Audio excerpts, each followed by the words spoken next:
Hello, everyone. I pressed that button pressed the unmute button very tepidly. My whole my whole stream deck was like blank.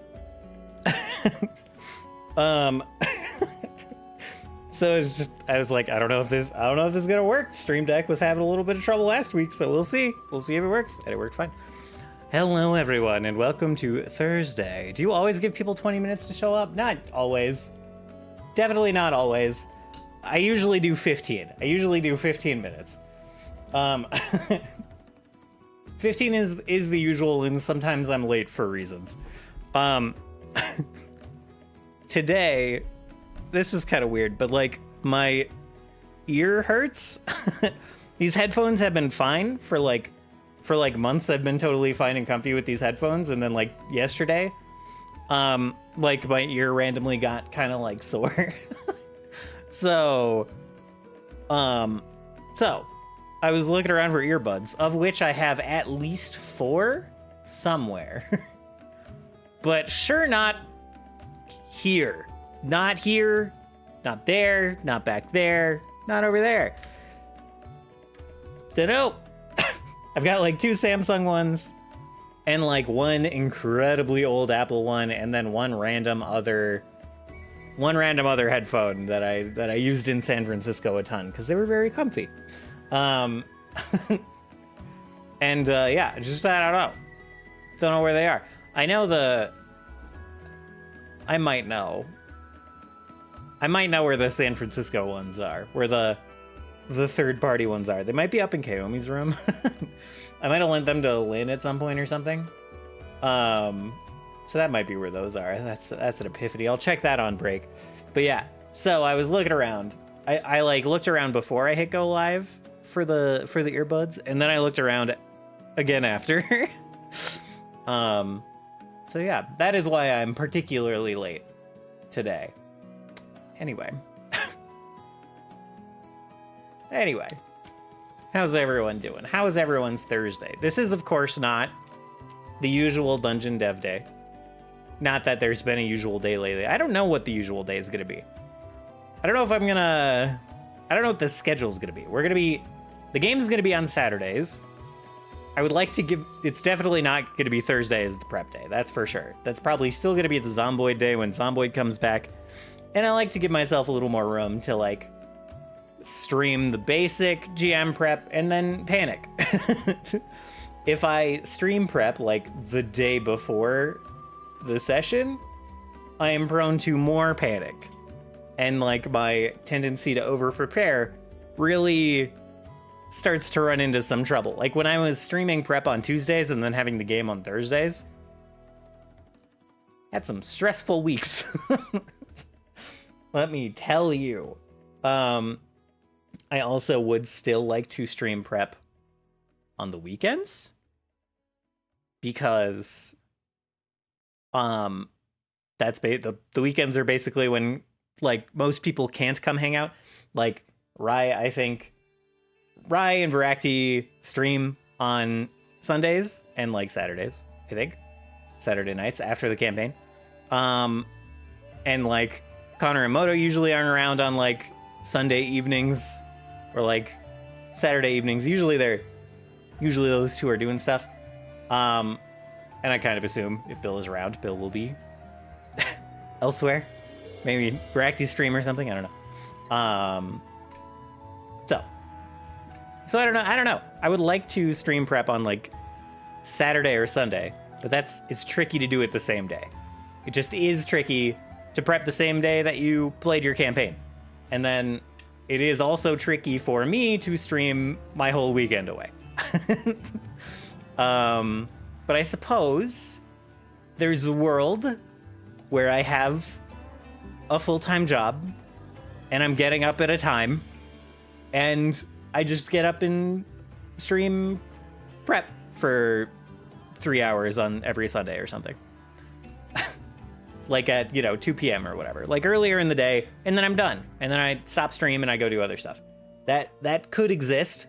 I don't have to be addicted to 7 and 8 hour streams. Those don't have to be the only things that exist. So, that might be what happens. We'll see. I would like to prep on the weekends is the short version. And then I'd kind of like to do music in game on Tuesday, leave Thursday for Zomboid when it comes back. I know Veracti might not be streaming Zomboid.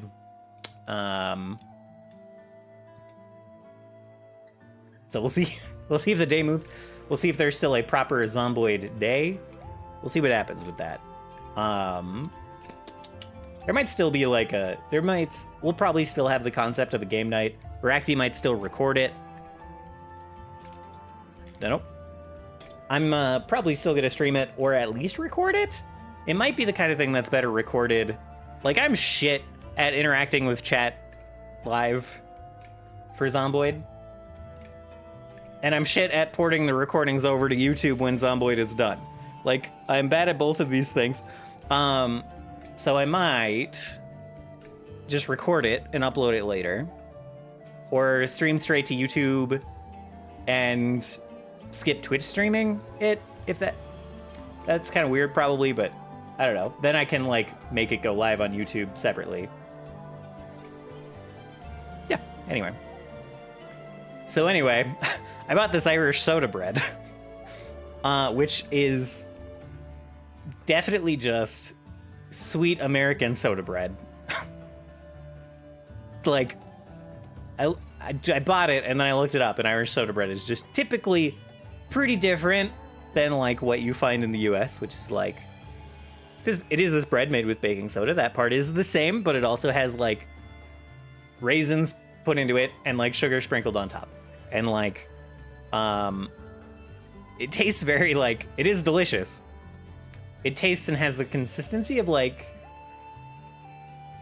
it's like kind of hard to explain. It tastes like certain like muffins that I've had. It's like that kind of texture and taste to it, but it's delicious. I'm addicted to that at the moment. Apparently it doesn't last very long, so I'm trying to go through it pretty fast. But that's been lovely. And it's just like, of course the version we have is very, very sweetened up, you know? Obviously that would be the case. And I've once again fallen prey to capitalism. I am on the silly, stupid Starbucks stars reward addiction grind this week with the come and order every day and we'll give you half of a free drink. But I've been trying out these like they're what is it, the lavender lattes that they have, and they're actually decent. Agent of the Grand Design, truly. Some weeks I'm very good and I'm like, no, why would I can go make coffee upstairs for like $1. You know, like, why would I go buy coffee? My coffee's pretty good. And then other weeks I'm like, I just want the stupid sweet Starbucks drink. And fall prey to whatever deals they're gonna give me. Sometimes they have reward schemes that make sense. Just like, if you come in during these 8 days and order these 3 drinks, we'll give you like, again, like half a free drink. And I'm like, okay, sure. That's reasonable. And then these ones where it's like order 6 times in the same week, I'm like, I feel like a fucking moron. I feel so dumb doing this. And then today, I felt slightly less dumb because it's Thursday. You got a free drink today, apparently. Which is pretty rad. Never gonna complain about a free drink. I'm gonna complain about the fact that I still have to go in tomorrow. So I just have, I don't know. I don't get to enjoy, I don't get to save it for tomorrow. Because then I reset, like then I don't finish the 6 days in a row thing. I got the stars for 4 days in a row. But that's a third of the total stars. Go 2 more days, you get 3 times the stars, man. So fucking dumb. Never again, I say. And we'll definitely do it again in 4 months. But you know. Also, I meant to look at, like, okay, first of all, definitely need to cut my hair. I'm, like, fucking around with this way too much. Third of all, let me just, this actually looks pretty, it's kind of dark. I was playing with the ISO a bit. It gets really bright at the moment. So it's you making the world bad for everyone, correct? I just need more lights down here. We'll keep it, right, we'll keep it here. It's a little artifacty. I don't have a lot of light over here and then, like, behind me, which makes the whole scene kind of artifacty. Not my favorite, but we'll roll with it. It's fine.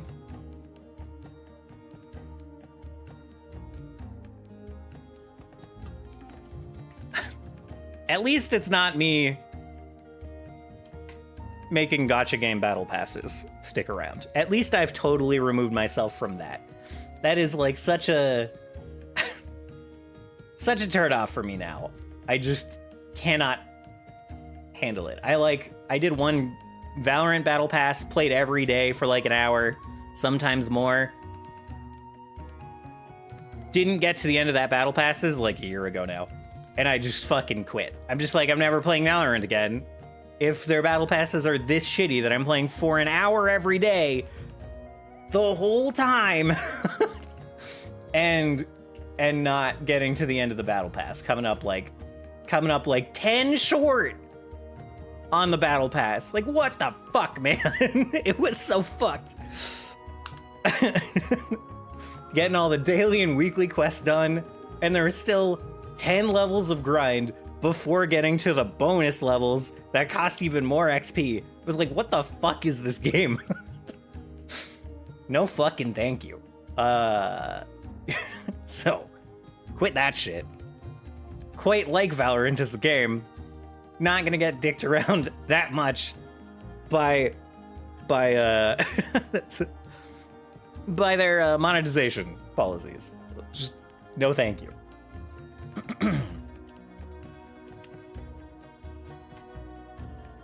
But yes, I do buy Starbucks way too often. I don't know.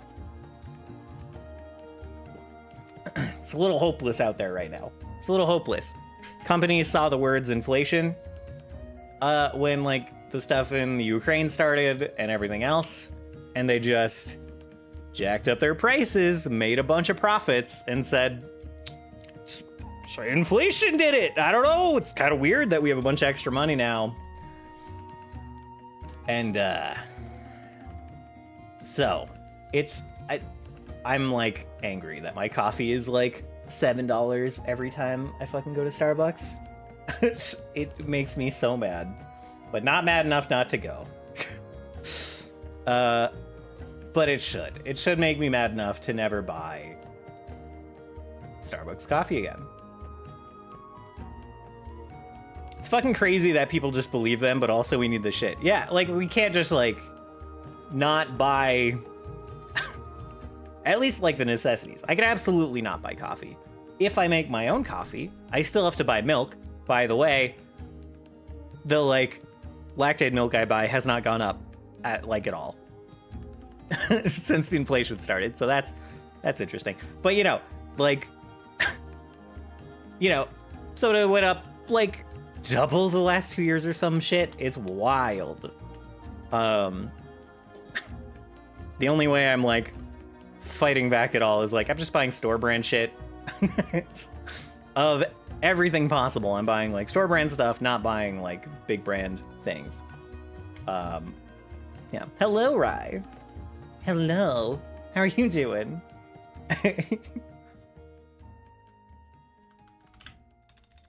Ryan, I'm so excited to play next week. I'm so excited to play Gunfire with you and Bracty, too. I'm so excited for so many things, and I don't have enough fucking time. I'm doing pretty well. I'm not going to complain about that. It's fine. I'm doing great.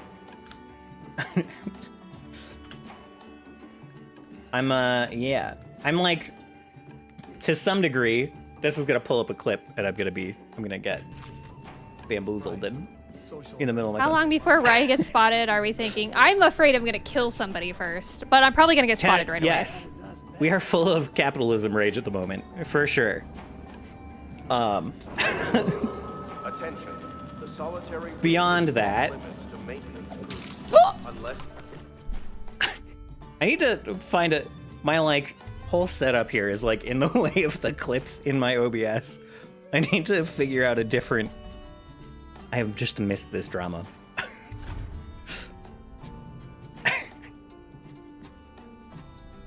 What happened? And I don't have a way to rewind it. It's kind of a frustrating setup, this whole auto clip thing. But I love it, but it's so unwieldy. Anyway, yeah. Angia capitalism for sure. Second of all, totally want to like go ham prepping Pathfinder stuff, but like still kind of need to wait for people to let me know about some of their character stuff before I really get fully rolling. I can like set up some shell stuff. I can do some stuff, which I'm going to do today. I can like set up some of the basic stuff, but I really want to like go deep on stuff. And like, I want to have my cork board, and I want to have everyone's character sheets up on the cork board with string going everywhere. If you don't ask, Sarah came to me with backstory before session 0, before anyone even. It was like Sarah and Bill were the first two to be like, here's my shit, I'm in love with it. But I will ask for more. I will prompt for the NPCs. And I need to just poke everyone individually and be like, hey, so we're starting in the city, in Montcalana, the city. Why are you there? And is it one of these reasons? I need to poke everyone for that. Now that I've kind of figured out that that's the situation. Yeah. I was doing a no-kill run in Dishonored. Oh, and I killed my first encounter?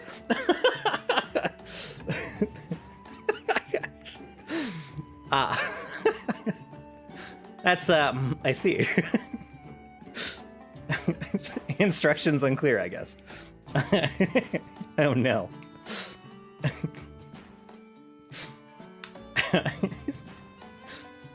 I eated someone and then I eated someone and then I... Fair. That's fair. That's fair backstory.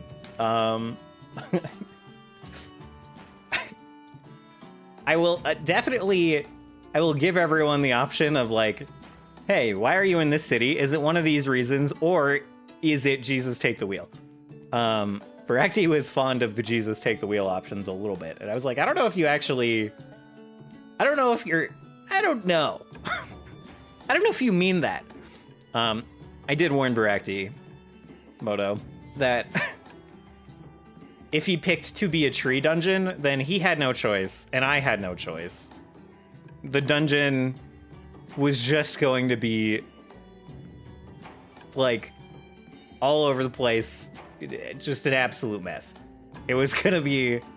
There's too much, like, tree symbolism in, like, the deep lore and everything for it not to be just... ridiculous. So I warned him about that, and he was like, that's tempting. And I was like, good. He's like, I'll avoid that then, I guess. I was like, okay. But basically whatever he picks for dungeons, I can like tie it in somehow. I was trying to get a gauge of like, yeah, so do you want it to be like, do you want to be like, do you want this dungeon to be in the absolute center of this story, or like a fun side thing? or like a, like an allegory for something else? And he was like, I have no idea. And I was like, great. So we'll see how that goes as we figure that out.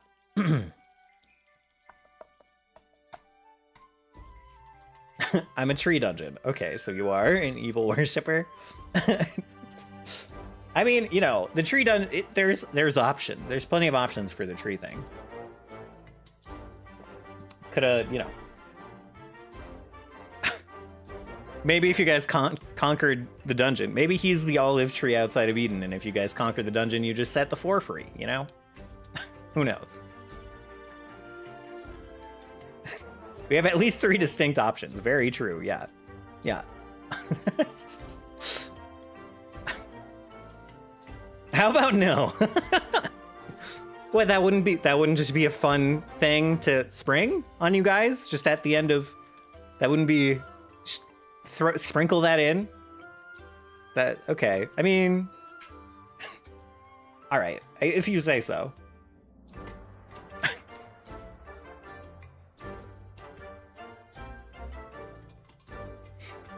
All right.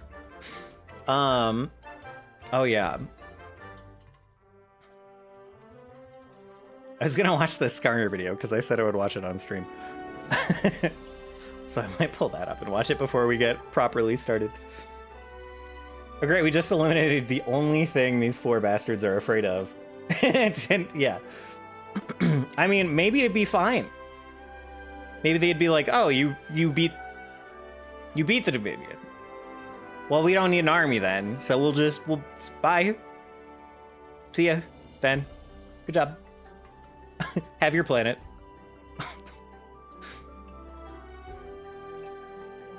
And nothing else would go wrong ever. It would be fine. I'm sure they learned their lesson, and there would be no more imperialism.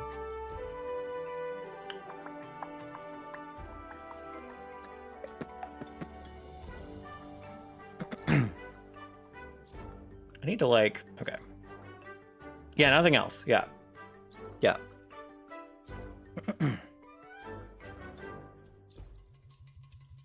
Okay. Real quick. I'll watch this Skarner video that was linked like literally a million years ago now. I didn't realize someone linked a clip of this, and I didn't realize that it's just a little ridiculous. Oh wait, this isn't even the one, actually. This is the nice, relaxed skin spotlights version. The Riot one is wild. Threads of Vibration, the passive. Skarner's attacks, Shattered Earth, Upheaval, and Impale apply quaking to enemies. Enemies with 3 stacks of quaking take % max HP damage over time. I haven't even seen the Riot one. It's silly. We'll go watch that after. I only saw like a 20-second clip. Q, Shattered Earth / Upheaval. Skarner rips a rock out of the ground and uses it to empower his next 3 attacks with bonus damage. Oh yeah, the rock is like grabbed in his tail. Bonus damage, range, and attack speed. His 3rd attack slams the rock into his target, slowing and dealing significant bonus damage, ending the effect. Skarner may recast Upheaval to throw the rock as a projectile that explodes on the first enemy hit, dealing the same damage and slow, ending the effect. Okay.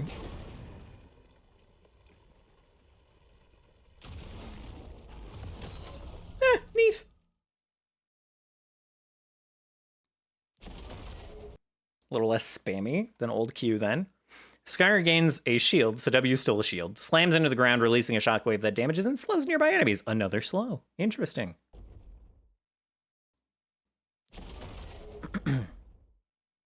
Doesn't speed him up anymore. Instead slows enemies. Because the E is the gap closer. Skarner charges forward, ignoring terrain, and grabs the first enemy champion or large monster he collides with. He may then carry them a short way, damaging and stunning them if they collide with terrain. Note, Riot stated the enemy can see the indicator, much like when Kane is in a wall. Okay.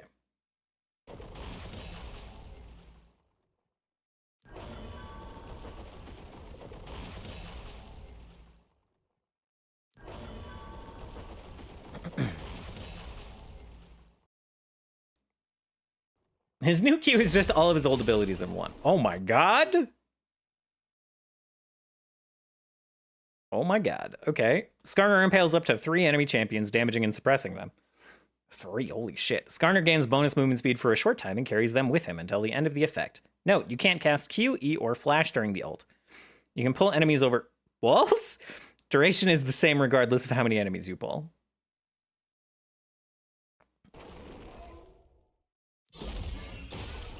Kind of wild.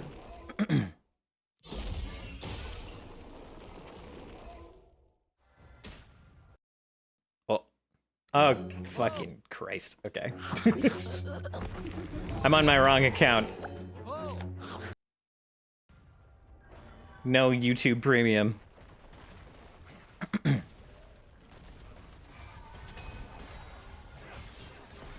wish I could share Premium between, like, my I'm a YouTuber accounts and my I'm watching YouTube accounts. Yeah, he was now all his old abilities in one. Moderately true. Yeah, it gives the extra... Yeah, it does give the extra... Did it give him movement speed? I know it gives range and damage and attack speed.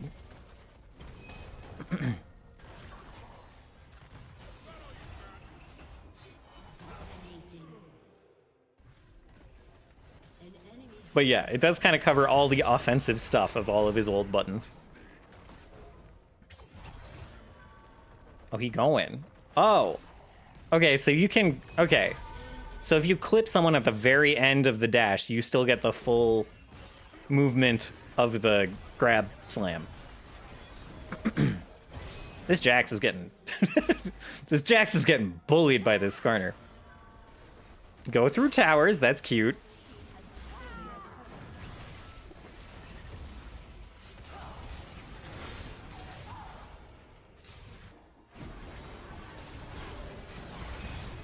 Nice. Oh, that's kind of weird. I don't know if that's gonna stay, but like the Kale ult is centered on Skarner. So he ults Kale. Kale is here. The ult is clearly centered on Skarner, so that's kind of weird. I don't think there's any other effect that could have been.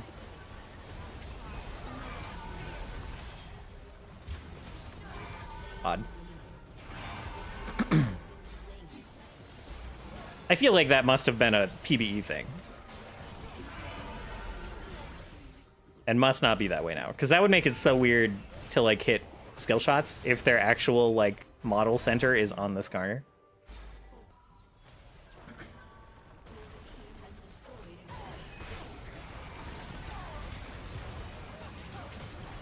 Going through walls as Skarner is wild. Very big fan of that being a thing. Yeah. Yeah, I'm gonna like Izzy a lot. It just, like, makes... You know, I do a lot of things where I'm, like, playing Poppy and I'm trying to catch people out. If we're, like, starting Baron or whatever. And it makes a lot of those plays a lot easier. I don't need vision of that bush. I don't need to flash. I just decide to go. Which is dangerous, but also great. Like, watch him... Let's get back to it. Oh, here it is. So, yeah, you just go into the bush. You just automatically grab. Yeah. We'll get to D&D in a minute. We're in the preamble a little bit. Hello, how you doing? How you doing, Rather?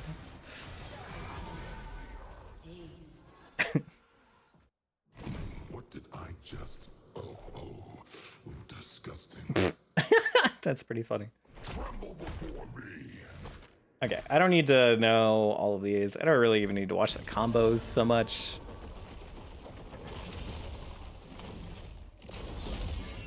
Yeah, just charge the Q, I guess. Okay,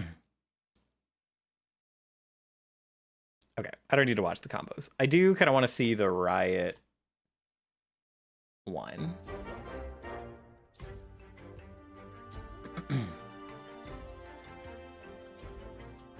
I'm doing pretty well, I think.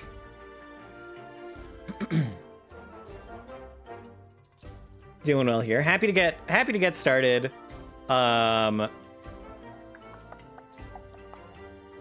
with some jam prep for the next campaign. Delighted that we're gonna be able to get going. So looking forward to that. The game starts not this Saturday, but next Saturday. So we're kind of like prepping to prep right now. I mean, not right now. In like 15 minutes, we'll be prepping to prep. Champion Spotlight Skarner. I haven't watched a Champion Spotlight. I guess that's not true. I watched the Smolder one. I've probably watched every Spotlight as they come out.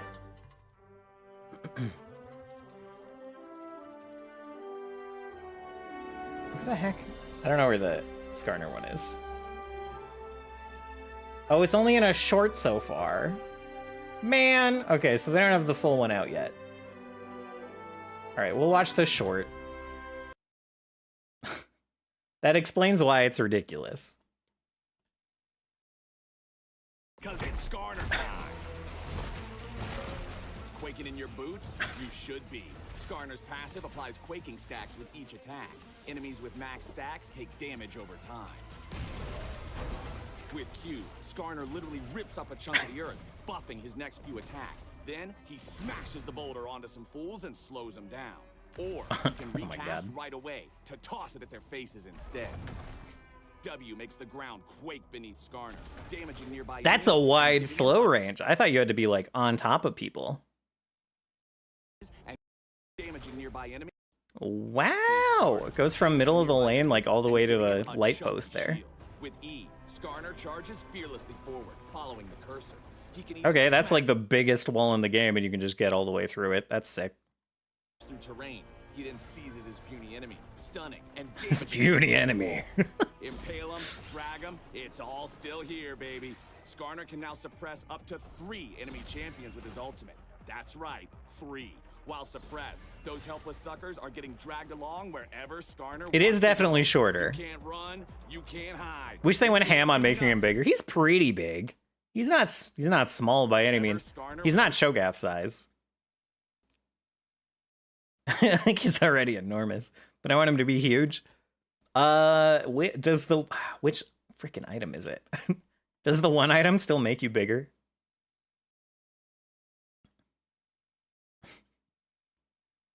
Heartsteel, yeah.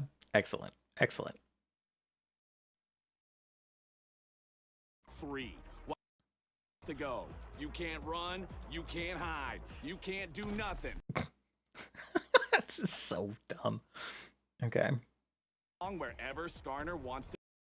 Helpless suckers. Okay, so how long is While this? suppressed, those helpless suckers are getting dragged That's along pretty wherever- fast, but that's not at level 16 either, so he doesn't have level 3 alt. He doesn't even have level 2 alt, right? No, wait. What are the levels? 6. When do you get second alt? God. I know it's 616, but is it like 11 in the middle? Is it 6, 11, 16? It's like 1.5 seconds at all levels, I think. Really? Okay. Yeah, okay. 6, 11, 16. I was like, is it 10? That doesn't make sense. Stubbs, how you doing? Welcome in. Hello. Hello.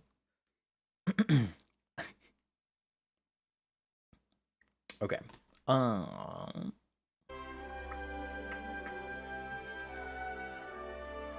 I'm excited to play him. He's not out yet, right? Like, his Champion Spotlight would be out if he was out. Is he next week? I know, Freak just put out the patch preview.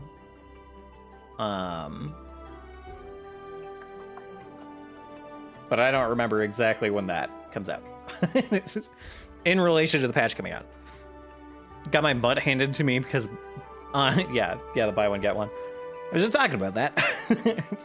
Had a whole little, I mean, BOGO was not one of my complaints. I will admit, I do understand how that could shred, that could result in a slammed workforce for sure. Got my PC back. Very nice. Again, they fixed the bent pins. I'm glad that, if so, I'm glad that was speedy. They did not. Oh, okay. Okay. Roger. I just took it back and returned it. Oh no, that's fair. That's fair. That's a bummer. Got you. Yeah, I went on a nice little ramble about how, you know, just economy things, how certain things have gotten so much more expensive, and companies have blamed inflation while pocketing a shitload of it, of profit. And people are like, what the fuck? What the fuck, Biden? People are like mad at Biden for this, like, absolute travesty of a situation with like price gouging and everything. It's just very, very silly. Lots of silliness. We didn't get my money back for another one, among other things. Gotcha. Yeah, hopefully that all processes quickly and you can grab another one pretty soon. I'm with you. It was a while ago now, but my PC, when I got it, I had a lot of issues. I bought from a company named CLX, which I'm only sharing, so everyone fucking avoided CLX because they shipped my computer without a graphics card 2 months after I ordered it. And I had to like message them and be like, hey, what the fuck? It had like bad RAM in there that was like crashing my computer. And so I had to do like 2 separate whole rounds of like, hey, can you send me a graphics card? Can you send me RAM? Can you also send me the right RAM? Because you send me faster RAM, which was great, other than the fact that it was broken and didn't work. But I specifically ordered a speed that like matched other RAM that I was buying. You know, I was like upgrading my own RAM because it's less expensive to do that than buy the RAM from you fuckers. And they just did not respond to that at all. They were like, oh yeah, well, you know, sometimes we give free upgrades when we can, depending on supply, and we'll just ship out what's there. And that was their response to me being like, hey, can you send me the right speed of RAM though? They just like explained why they sent me an upgrade and didn't actually respond to me. I don't know. They talked past me and then just sent me a direct replacement for the incorrect RAM speed. And what fucking else with this computer? Like, I had to completely redo the wiring in the case because obviously the graphics card wasn't there. Oh, they didn't send me any of that. I got a modular power supply. They didn't send me any of the fucking extra cords. They just like sent me the modular power supply in it, like connected to the stuff it was supposed, you know, connected to just the motherboard. That was the only power wire that was in there. They didn't send me any power wires, and I was like, fucking, can I get the rest of my modular power supply, please? I have hard drives I need to plug into this thing. So I just had to go through like 3 or 4 rounds of like, can I get my whole computer, please, with these people? So don't buy a computer from CLX. It was fucked up. So anyway, point being, it always seems to happen. Like, you're getting a new computer, you're very excited, and then there's some fucking thing. Like, I do love this computer now.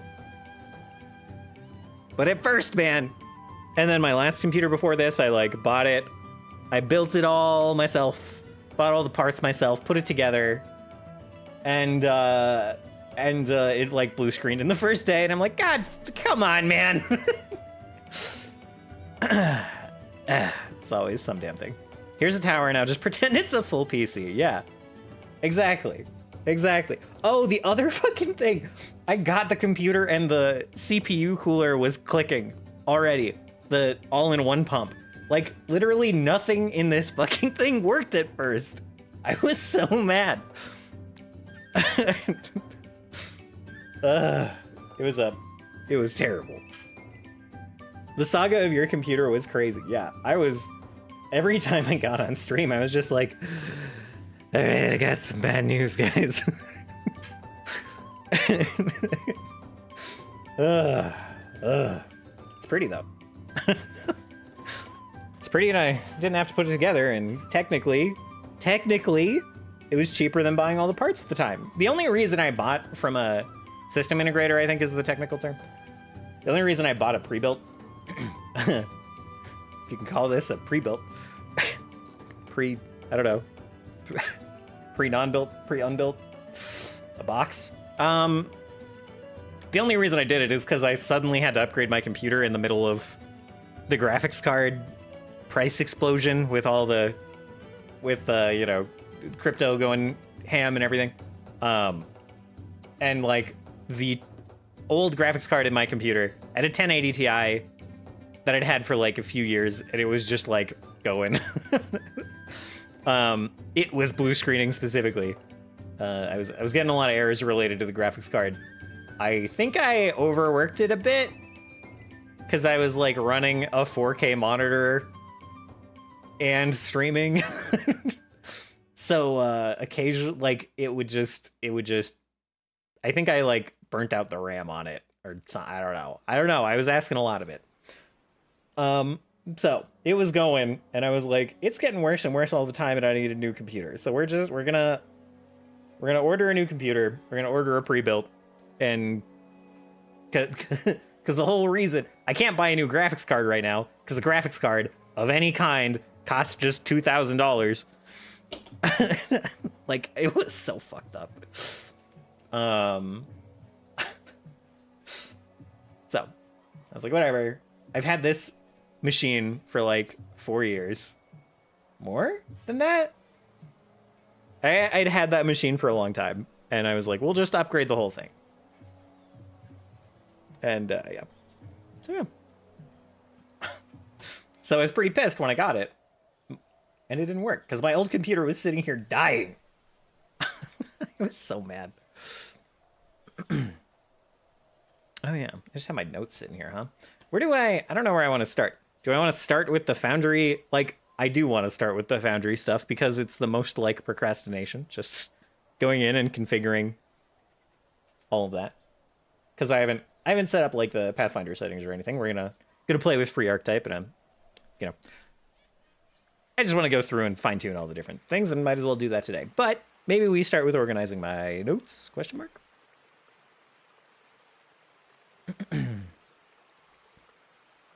I'm procrastinating too. Excellent.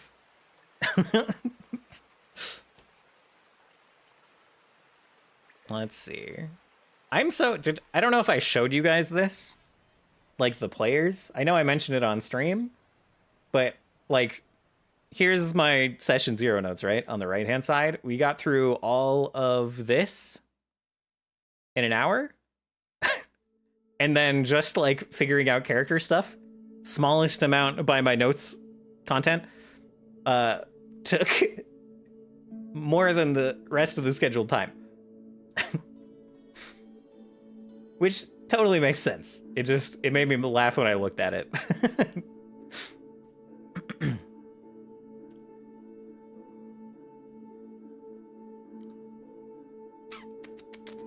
Okay, let's see.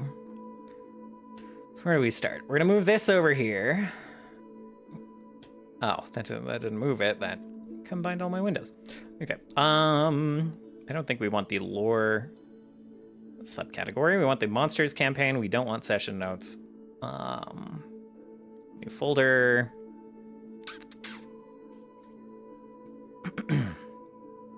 We'll copy my Marches campaign stuff. Folder for quests. Folder for factions. I just like didn't keep my player character notes in the campaign folder before. I had it up in like the character database, which yeah.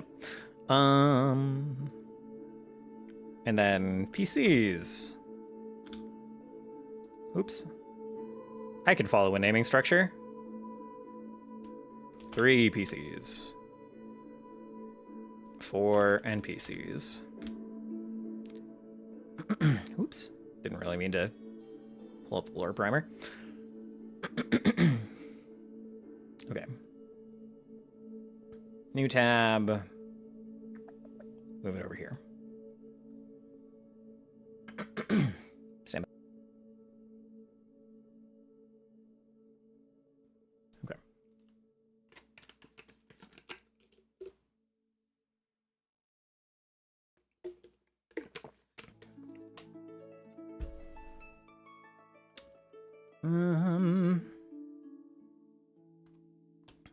I kind of want, I guess we can, I'll like compile the flavor preferences. I'll just have this, I'll end up having this in multiple places. Just like in each character's notes, I'll have the flavor preferences.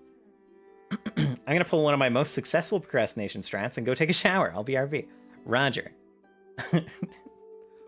I procrastinate the taking a shower part. But good strat.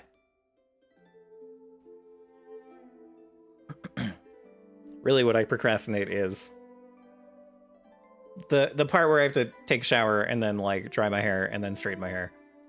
And it's easy to procrastinate because I have to go walk my dog before that as well. And then, you know. Okay. We'll just start by throwing a new note in here. I pre-populate. I've got like a template that just flops into every new note type. Every new note that I open, so I can like immediately categorize it as like actually don't know what I want to categorize player characters as. Like I guess a person? Yeah, person, and then type we can do. Hell yeah. All right. Easy. I guess I already did this. Oh, I don't have names for everyone yet. That'll be interesting. We'll start with, we'll just go down the line, right? Tirkan. I don't remember his last name. Heck. Stand by.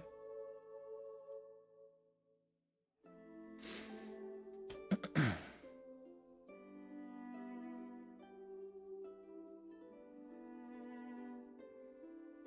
I already download this?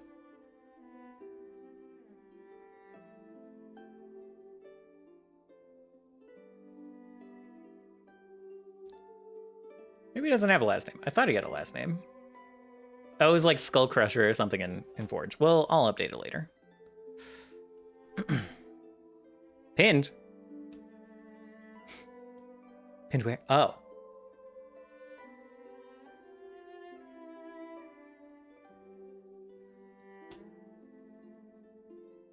Oh, yeah. Right. Thank you.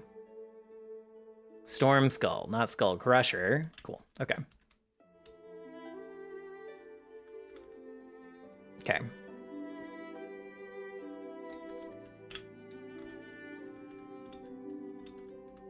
I knew it was something Scully. Status is not deceased. Status is... The status category literally is only there to show NPCs that are dead. There is no other... I have not used this status box for anything else. No faction, home continent, Duretzion?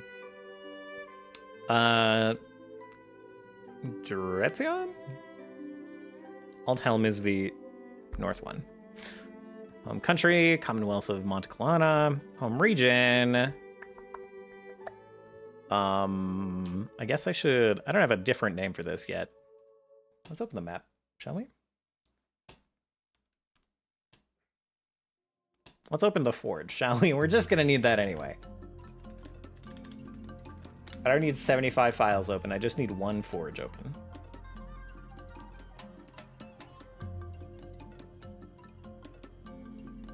I guess I can star against the Dominion and on-star West Marches. No one's in there yet. Let's go ahead and do an update quick.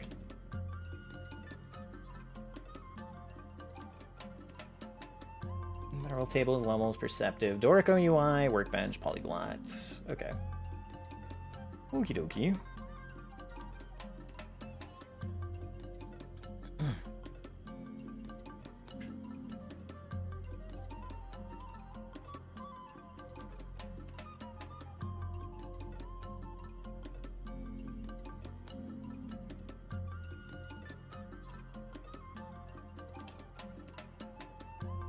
All right.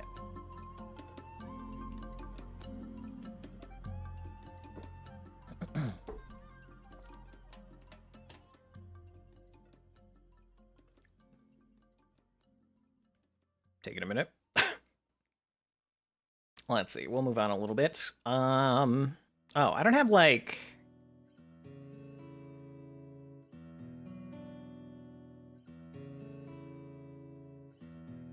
Player character. I don't have like ancestry in here. Interesting. I'll fill that in later. It's fine. Not a big deal for player characters, really.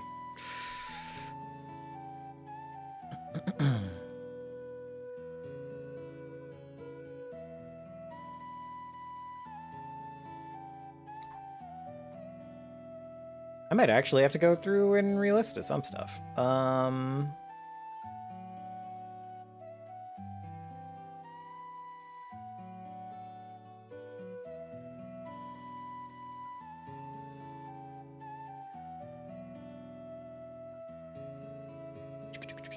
Okay.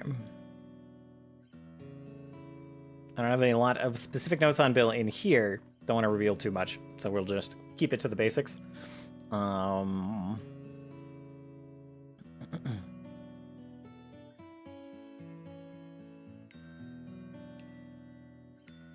Yeah, let's see.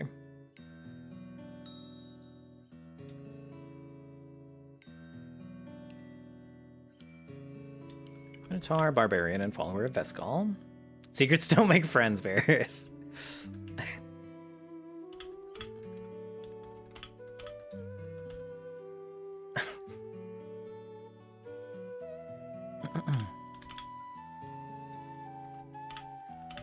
Born in Southern.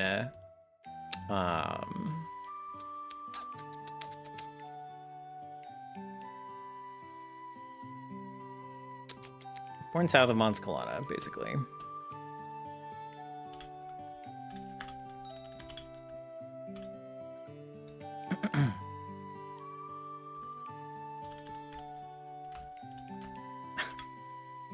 I might need to just stop a couple of times and pull out key switches on this keyboard. I've run out of the shitty key switches. Not shitty. I've run out of key switches that were giving me some trouble in my dusty environment. So I've started putting in the slightly fancier key switches and just seeing if those go out the same way at all. When I can afford to get a set to replace the whole keyboard, I'll like clean my keyboard and everything and just pull them all out at once.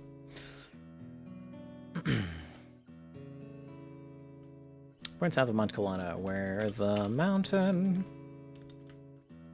meets the river.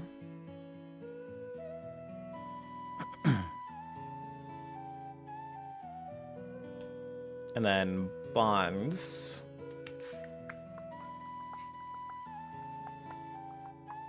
Right.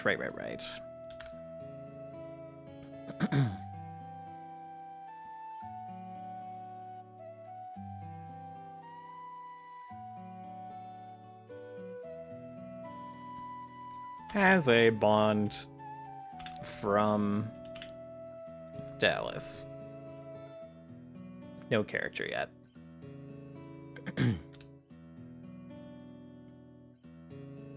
Has a bond. Why do you ask so many questions about my god? Sir? Sir? Joe?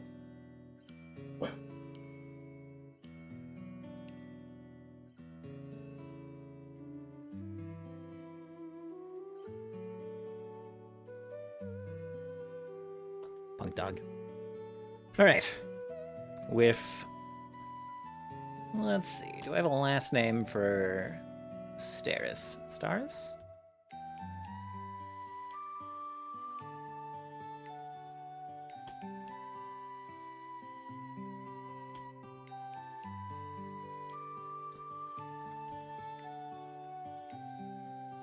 Okay.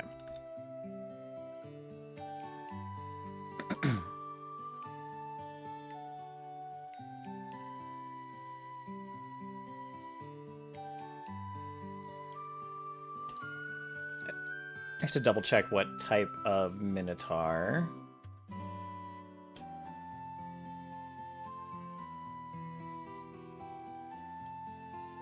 Great Horned Minotaur.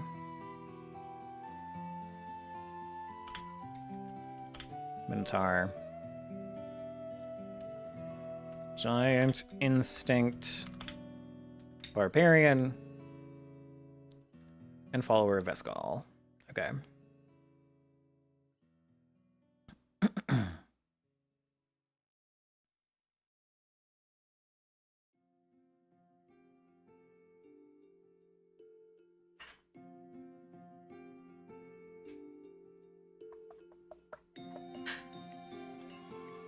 I'm sure I will speed up here as I kind of get into the swing of that.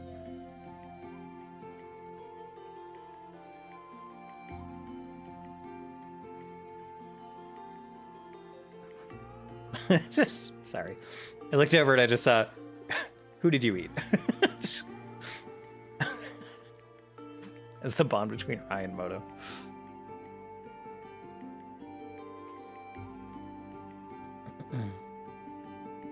Okay, so we'll probably, we started with Bill. I kind of meant to go in the bonds order, but this is fine.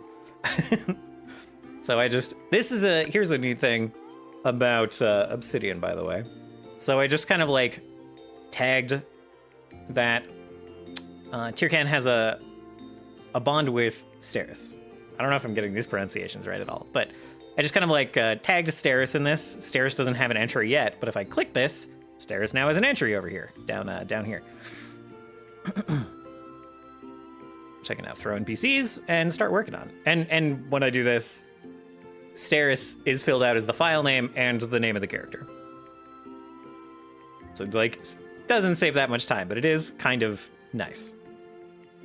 Person, player character, not deceased, home continent, Drezia, Commonwealth of Monte Colana, home region. I need to come up with a name for this fucking region.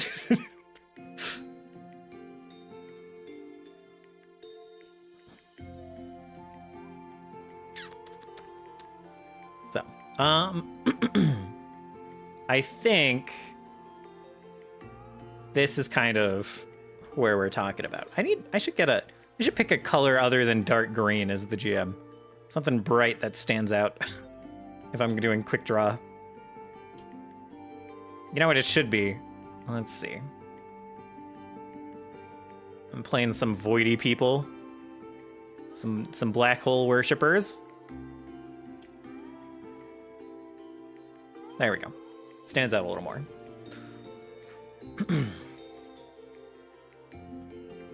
So let's see. Some kind of, I don't know, some kind of river basin, river valley name. I've kind of done. I'm not super good at like conlangs and stuff. Ooh, almost dropped my fidget toy, also known as my camera's lens cap.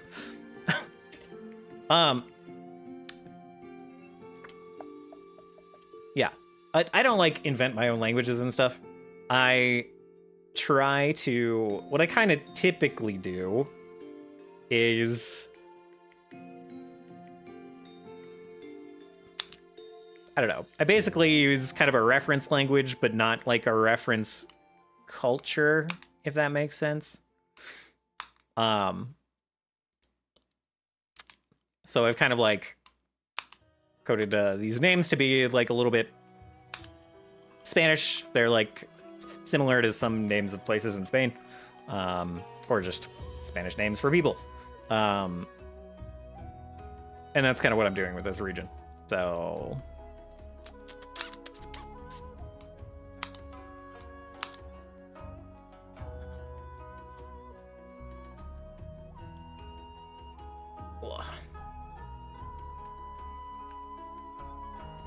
and that's just my solution to making sure that every name isn't just some English name.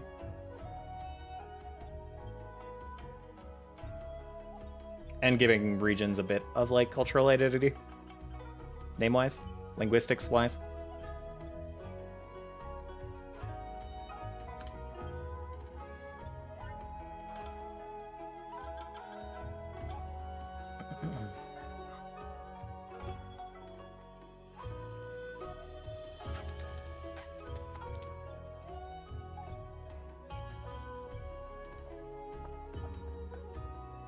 Let's see.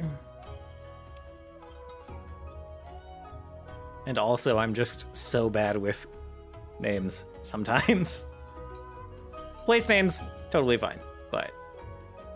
Or people names, mostly totally fine. Place names I struggle with. Like, the thing that pollutes my brain when I'm trying to think of a name for a place like this is like, oh, it's a river valley, it's in the southern river valley. Or Southern Basin, or like Southold River Valley, or something. Which is not bad. It's very American of you. American of me. This is just how people name shit.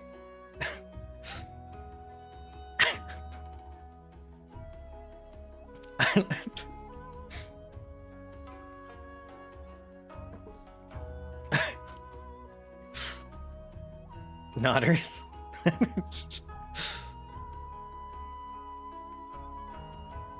don't know. I don't have to fill these out at the moment. I don't have to fill out the region yet. I'll come up with some artsy, some more, I don't know, some nicer name for this place than South River Place.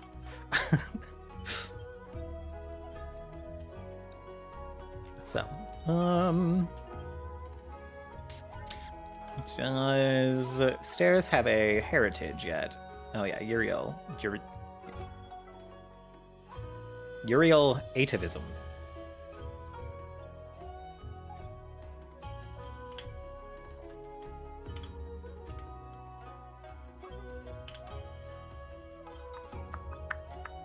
Do you pick, let's see.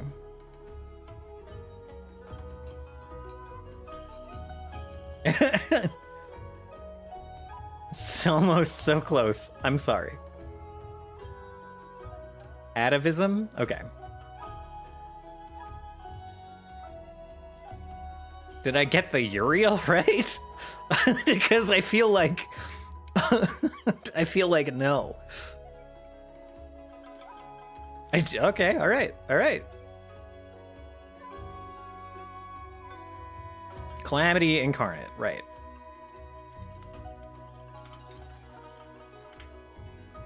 Which...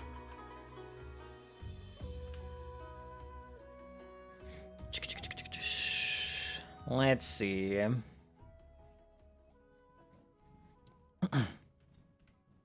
Snake lower half, humanoid upper half.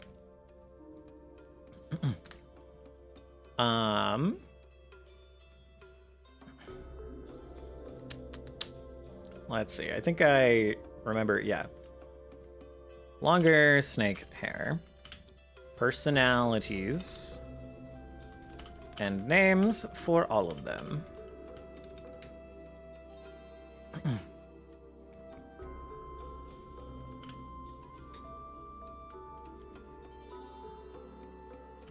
Worships Denala and kept one of her temples.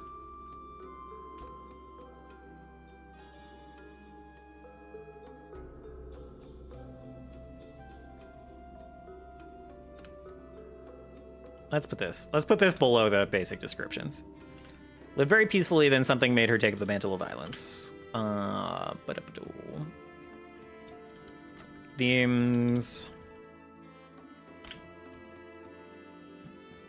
Strive to preserve peace versus strive to destroy and recreate.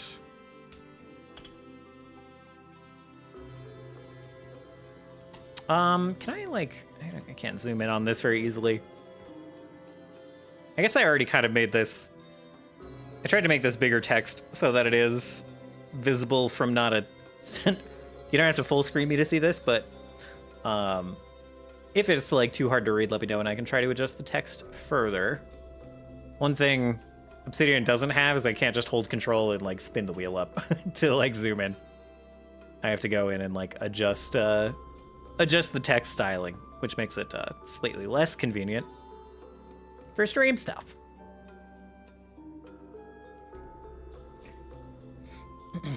Wonder how long until I can My headset was out of batteries, which is why I'm tethered back here.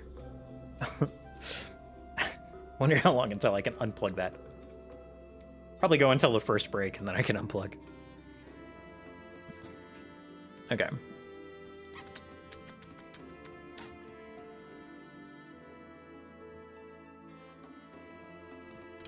I guess I should do bonds, like, down here.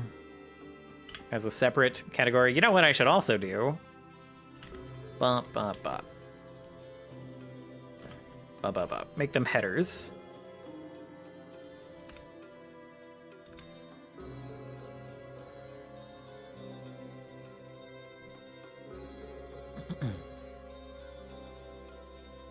And then if I make everything appropriately headered, then I can very nicely just like collapse things I don't want to look at right now. I think there's a option to collapse everything in a file too. So you can like collapse everything and then just open up what you wanna look at right now.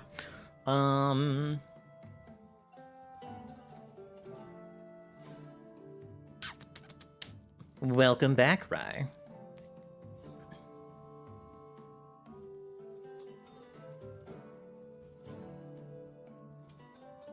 How did I do this in Bill's? I guess it was less organized in Bill's. We'll do it like this. From Tircan.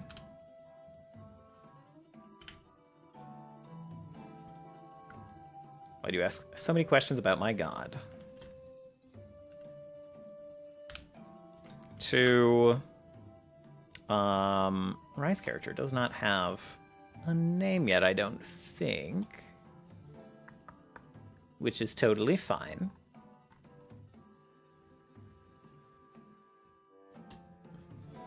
To Rye placeholder. I shall stew on it. Totally fine. The way this notes program works is I can like make a page with just whatever name, and then if I go back and change it later. And never mind, his name is Stu. All right. If anyone changes their mind later, I could just like change the name of the file and it automatically updates all the links to that file. So it's very convenient, really. And not a problem if people kind of change things around. Let's see. All right. For now, then, Stu.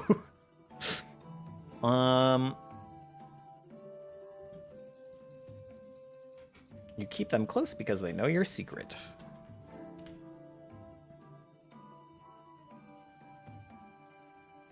Then we shall proceed with Stu. Who is a person? Who is a player character? I don't actually know. I don't know if your home continent is Drezia. I'll leave this blank until I get some of your backstory. I don't know if you're from... I don't know if you even go here. We'll see. What am I doing? Mimic.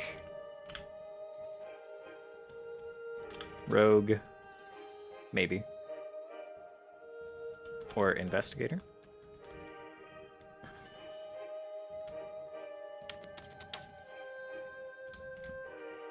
What was this? 3 themes. Trying to get famous.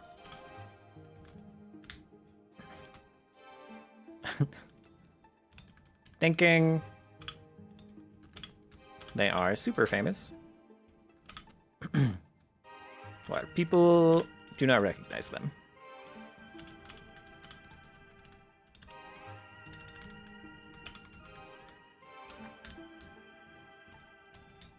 Bonds with 2 ends, apparently.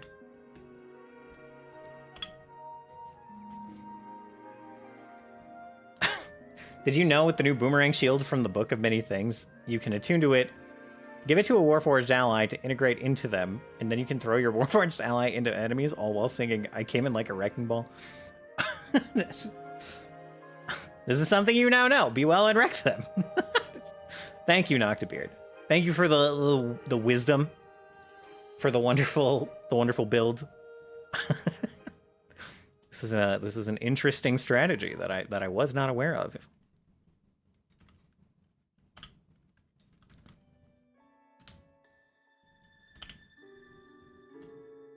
I actually haven't played with Warforged much. I didn't know that was an option at all.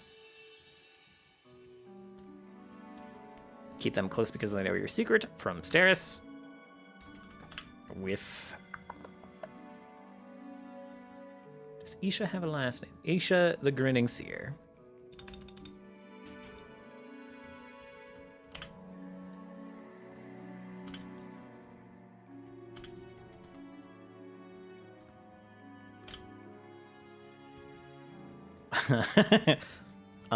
You can just put Isha? Okay.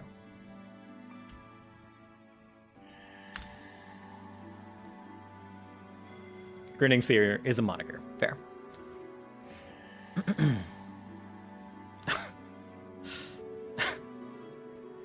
Who from that other life were you most sad to say goodbye to, which turned into who did you eat?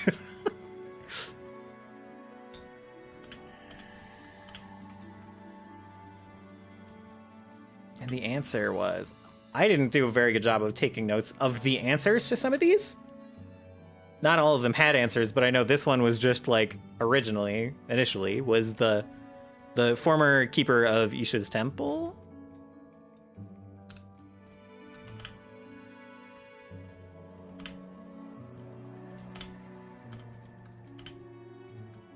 I guess I should word this. Who did I eat? The last keeper of Isha's temple, Roger. Okay.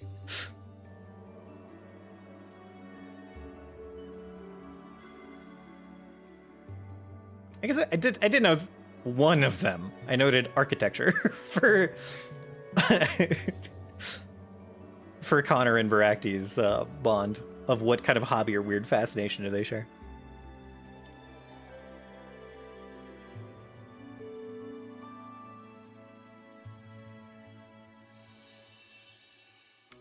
Okay. Kill out Isha's next. Person. Player character. Home continent, I believe also Drexia.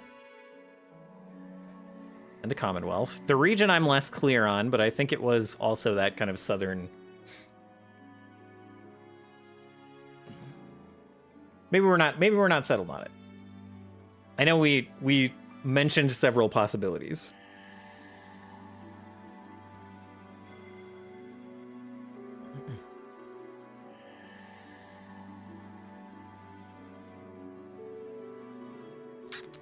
Okay. Oh, and I should go. There's definitely some stuff in Discord that I have to fill into. We'll do that after, instead of jumping into that partway through.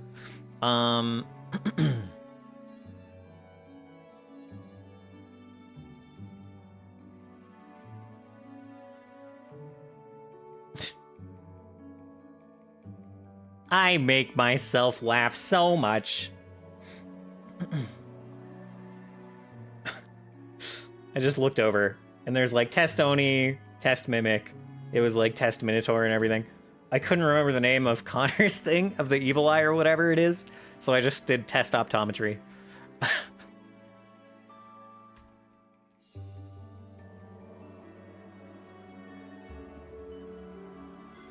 Orion Sphinx. Time Oracle? Is it wrong? Definitely not wrong, no. Since the regions are not named, impossible to have a region.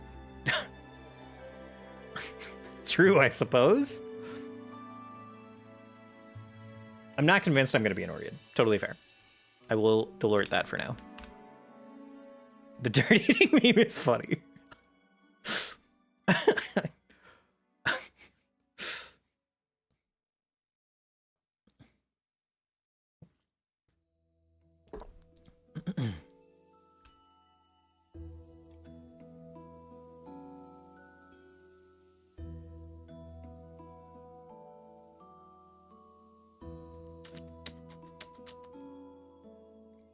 My mystery is time, Roger.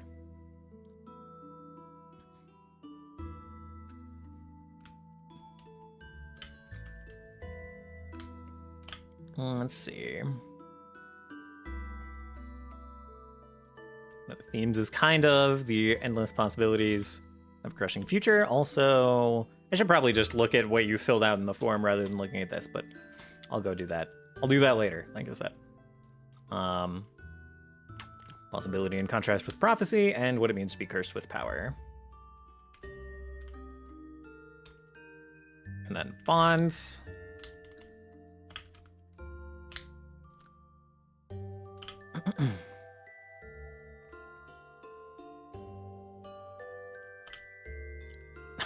From Stu.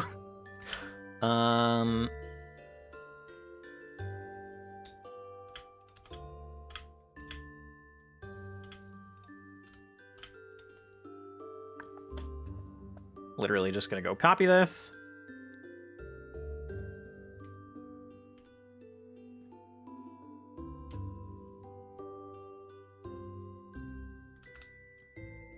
To I don't think Simo has a name yet either. Simo placeholder.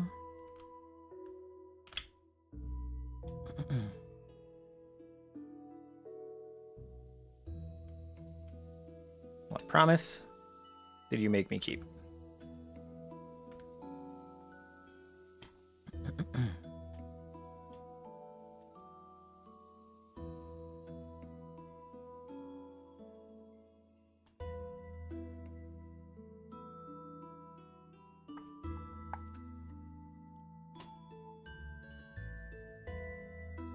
Simo placeholder is a person, not a player character, not a landmark. Player character. I am not clear, not totally certain on home continent, home country for Simo's character yet. But we have Maverick, Oni, unknown type of bard.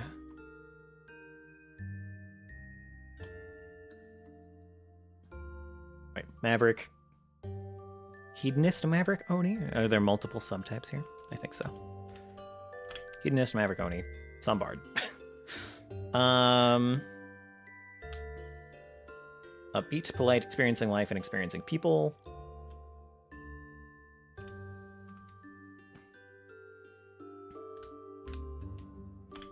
Oh, themes. Try everything once. I'm just copying all this.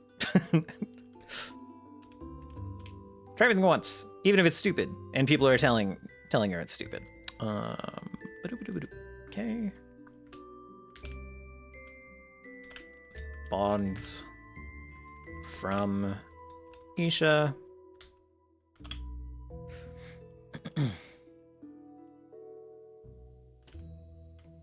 What promise did I make? I'm gonna regret changing these to be like relative to the player character in question.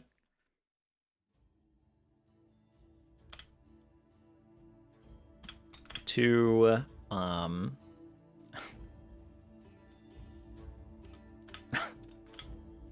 scene of auction. Is this right? Is this the right order? Yeah. H after the K, not before the K.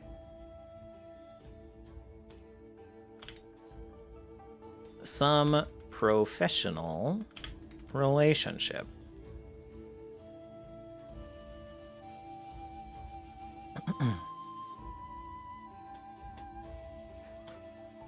Now the scene of auction. Who's a person? Who's a player character?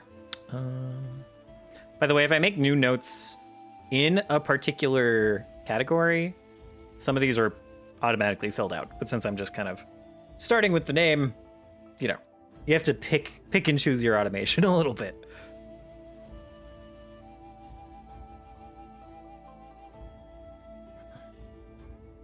Also don't know the home continent, home country for the scene of auction.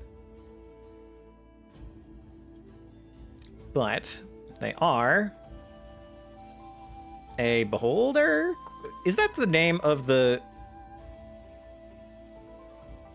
Evil Eye is the name of the background. Burning Eye, Evil Eye.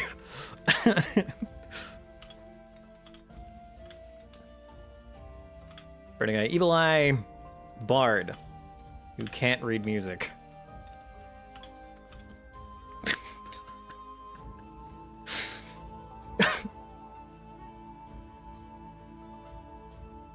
It is kind of funny to be an eyeball. Well, I guess, yeah, reading music isn't the same as reading text, but do beholders get cataracts? I mean, you know, probably.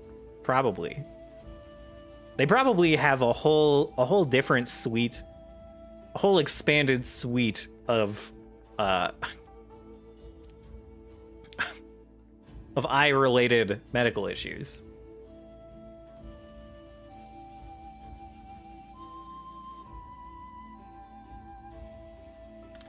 Learned by ear.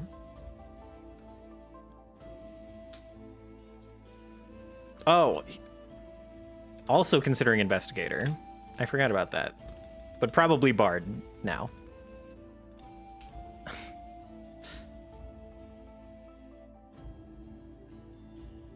This is such a gremlin character. All of Connor's options are an investigator named Apollo Just Eyes, or a swashbuckler who is the eye of a pirate who lost their eye. God damn it.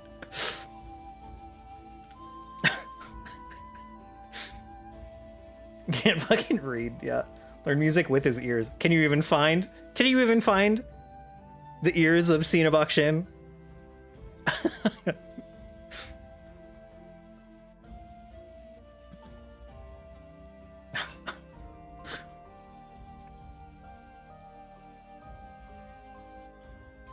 I would love, just biologically, I would love if Evil Eyes didn't have ears, and in fact, their eye was just also a sensor for sound by like feeling the vibrations, like all the fluid stuff that usually happens in your ear just happens in the Evil Eye's eye.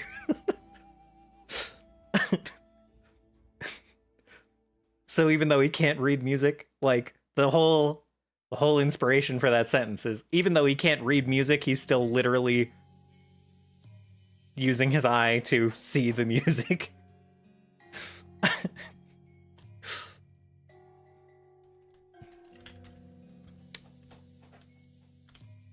I don't think we have any themes for Cenobok Shin yet.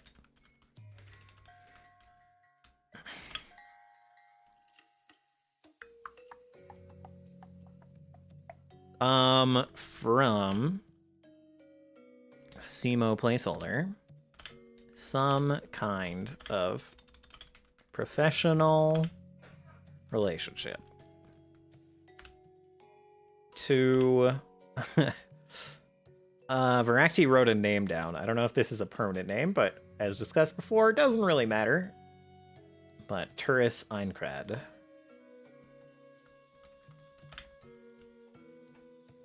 Crad with an A? Yes.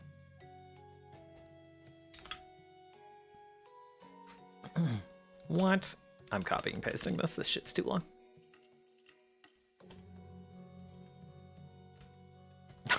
Architecture.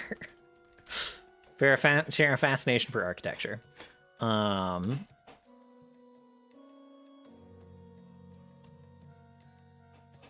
Turis Einkrad is a person, is a player character. Definitely not, well, probably not from Drezia.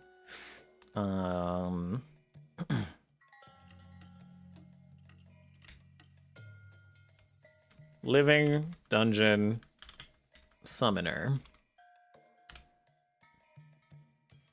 And the specifics aren't set in place yet.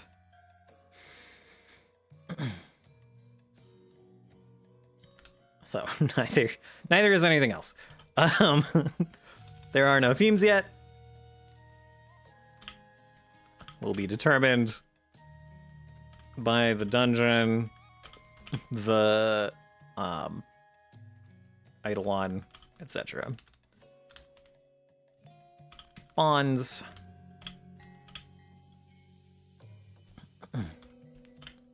From scene.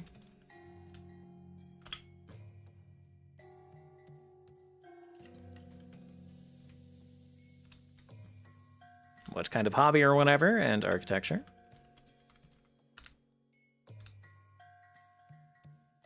And then to Dallas. Okay, and that completes the circle. I think 1, 2, 3, 4, 5. I have not moved tourists. 7. There's 7. Okay.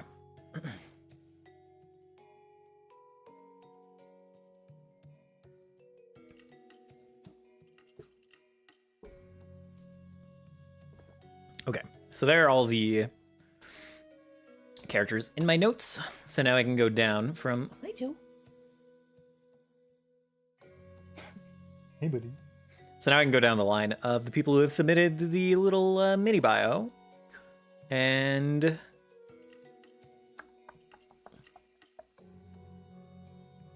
ingest that. Chaucer.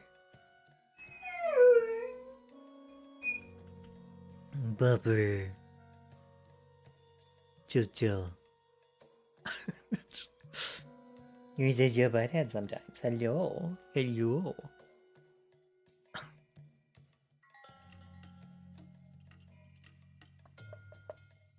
Okay. So the short version of the themes. Let's put this at the front.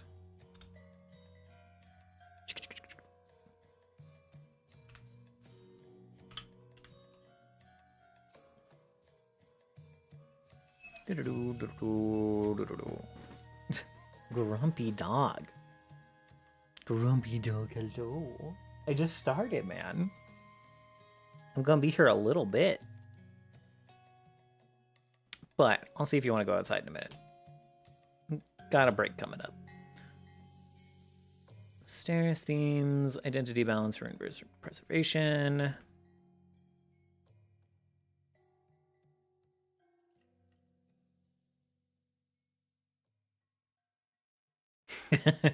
There's a little bit of extra information for the bonds too, so for Steris, so I'll put that in.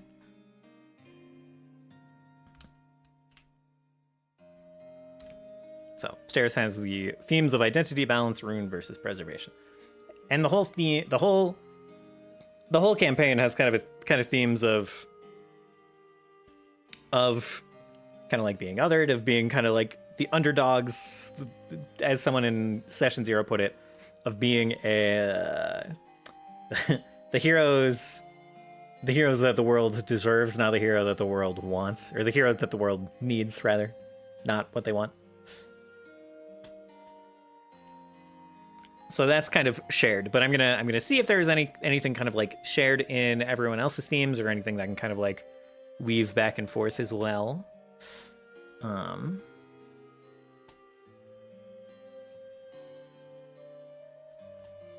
Okay, so Steris added this context. So why do you ask so many questions about my god from Tirkan? Respectful religious discourse and philosophy. And then Stu, eavesdropping chair in the Temple of Denal. Okay. And then the Cinnabok Shin. Everything is TBD. I guess Connor picked Bard rather officially. So we can delete Investigator. But themes and bio TBD. Architecture, feng shui. I forgot that one.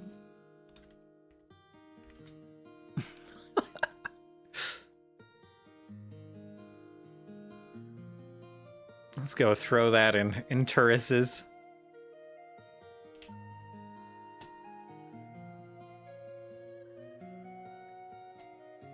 And then Turkan, themes of learning, honor, guardianship, eating. Hey! could have a bond with Risen. Allowed to have NPC bonds, right?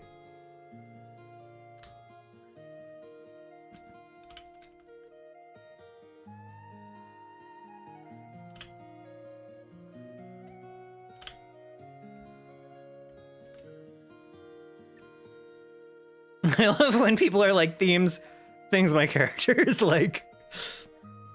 You know, it's a place to start. With Steris.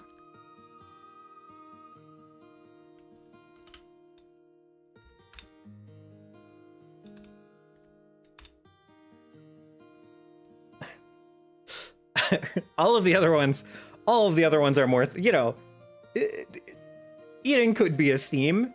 Eating could be more than just an enjoyment. There's a lot with this character about living off the land, living with the land providing, and then some cultural things that I'll let come up in game.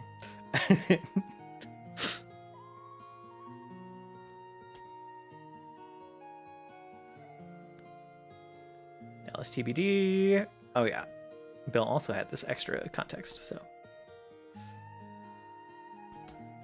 Oops, CD. Okay. All right. And that's really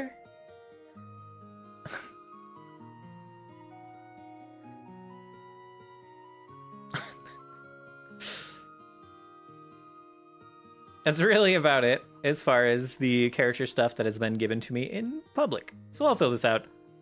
I'll fill this out with some other stuff. Hunger is a great theme. Yeah. Sure. Yeah.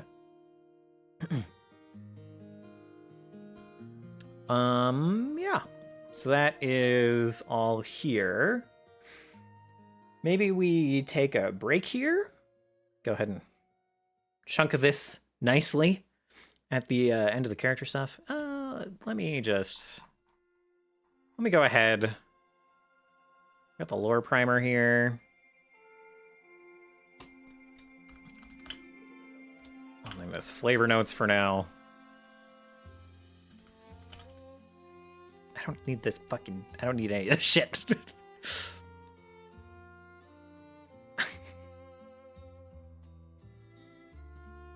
Most of my stuff can be public.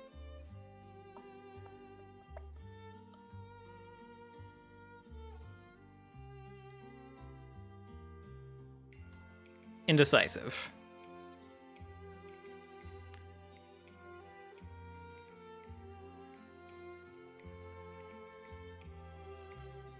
Isha literally was just not present. Yeah. For most of the entire time the four have been here.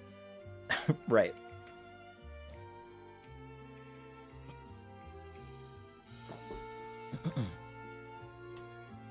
I guess, yeah, we'll throw that in real quick. That's fine.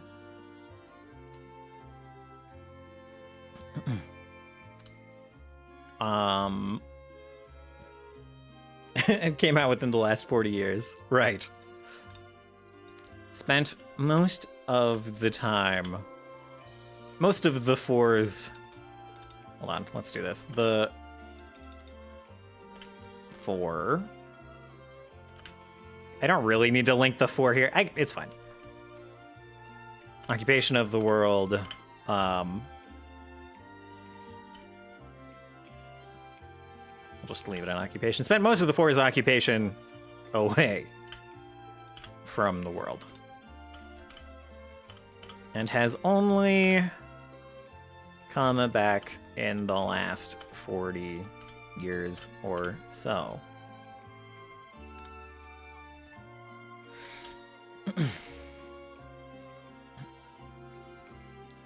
Technically, they were a statue? Okay. Asleep. As a statue. But away is funnier. Away as a statue. And it's only come back in the last 40 years or so. I was on vacation. Yeah. Yeah. I'm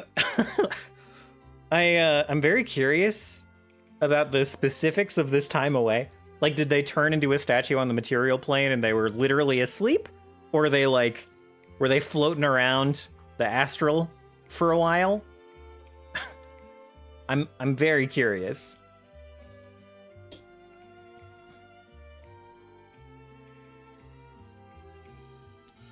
Like, literally, it doesn't matter, but also I'm curious.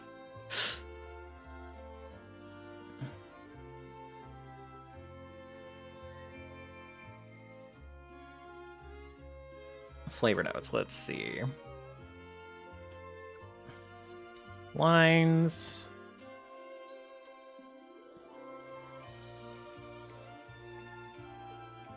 I should probably include my lines as well, but...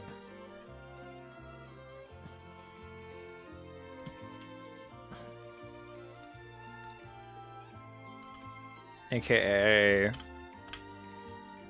No, it's what my character would do.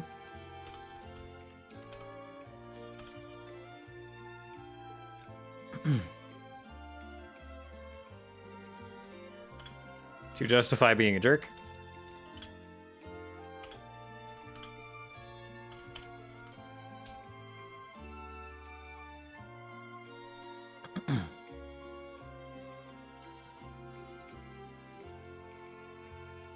He took their role as a guardian pretty seriously, so they were just chilling in the rock. Roger. Gotcha.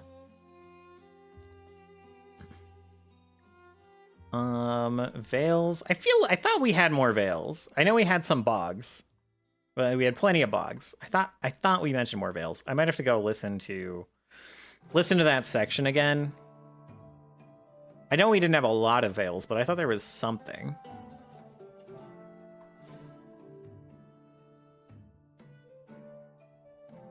Our veils weren't mostly the usual stuff? Okay.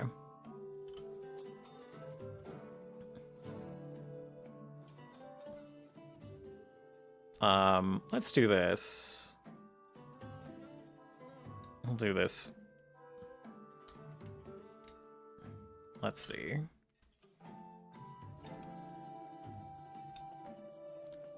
I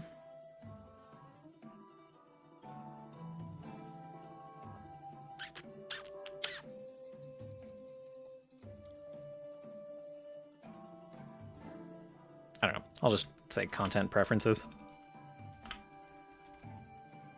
Like, pogs and bogs are quite different than lines and veils, but I don't need to separate them out. I don't need to work that hard on this.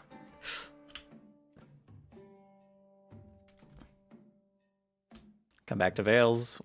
Here, hold on. Session 0.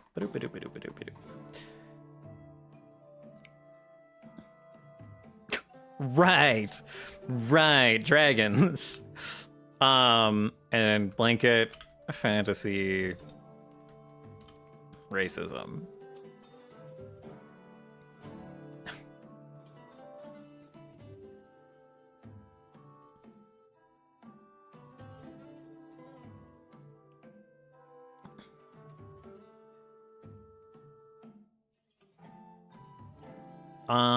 Let's see.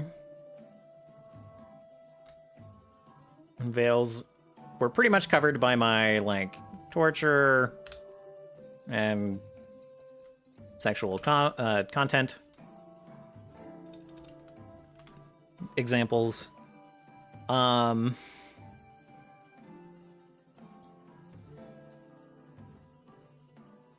go back and listen. I think I mentioned some things offhand that people were like, oh, yeah. But, pogs.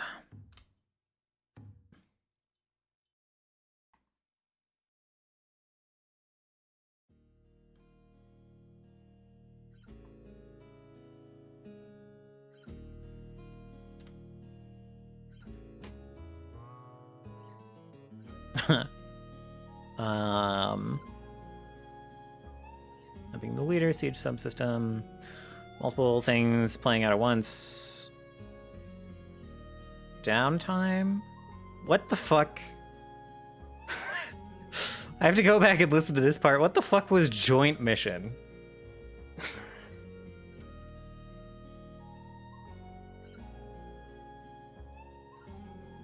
I can't summon what that was at all.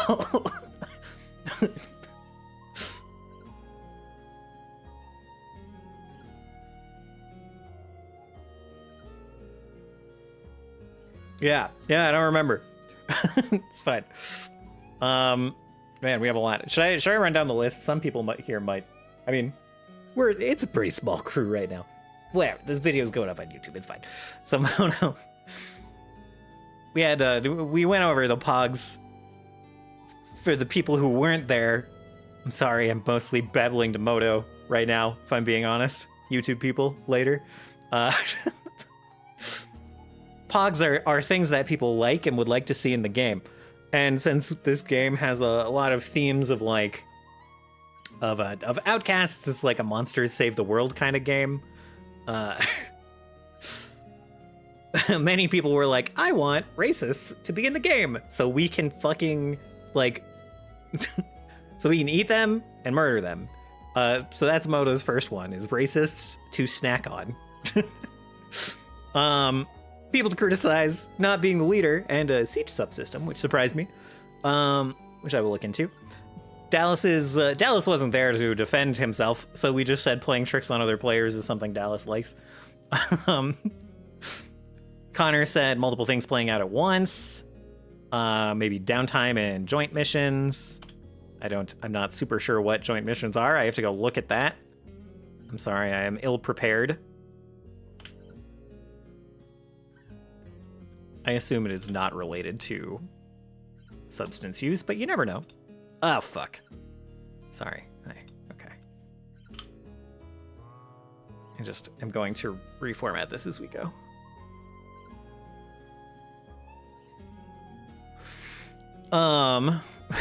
Sarah wanted racists to kill. A return to that. Good. Character romance is something that Sarah likes a lot, even if Sarah's characters are not involved. Bill likes combat. Veracti wants to put racists into his dungeon to torture. Likes mysteries and investigations, and likes base and vehicle building. Rye likes building relationships, and not necessarily in the same vein as like romance and stuff that Sarah likes. And Simo likes situations that bring up moral quandaries, likes moral questions to come up in the game, likes hard choices. And then in our bogs, Sarah's was in response to, building on Simo's thing. For which part, sorry? Bogs. The important bit is definitely about connection. Okay. Rise thing, right, yeah.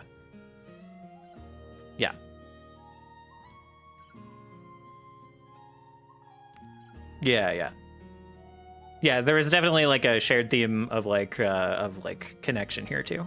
Yeah.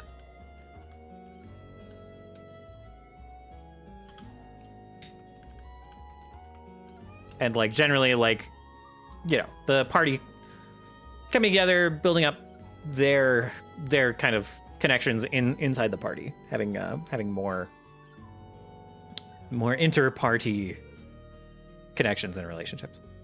Bogs are the opposite of pogs. They are things that kind of bore you, kind of make you snooze. They're you don't necessarily, you're not gonna, they're not lines, they're not veils, but they're like, I don't like seeing this in the game. So Moto says, with 8 people, I don't want to run into a lot of non-elite ads. Since I have you here, Moto, how do you feel if I'm tinkering around with the idea of reintroducing minions? I played around with it a little bit in the first campaign and then kind of dropped it. But with 8 people, I might still want to populate a battlefield with shitty things that die quickly. I might just give them all an arbitrary, 0 health. I might give them 1 health, they take 1 hit and they die. What do you think of that? With no other context, what do you think of the idea of bringing minions back? While I'm waiting for that answer, Moto also said that a bog was being a leader, Moto has frequently been the leader in the past and would like to not reprise that role. Dallas, we know, does not like visual depictions of spiders. Connor does not like player killing and player PvP. Sarah does not like excessive combat without narrative stakes. Bill does not like slow turns. Feracti doesn't like waffling on small decisions for a long time. Doesn't like... Feracti said he didn't like black and white situations. I think he meant less in a moral sense and more in a... I got the impression that this was in a railroady sense.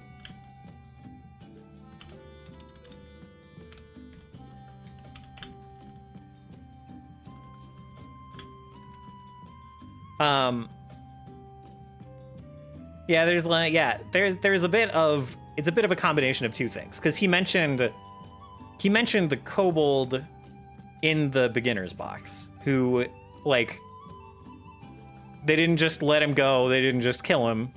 They found, like, they split the difference there, and were like, you're gonna be our buddy, you're gonna come do our taxes. you're going to come and be our secretary. How does that sound? They offered this kobold a job instead of just letting the kobold go.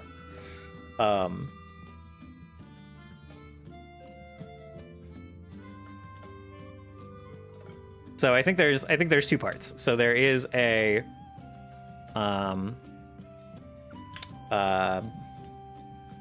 obvious good or bad, but also in a railroady sense,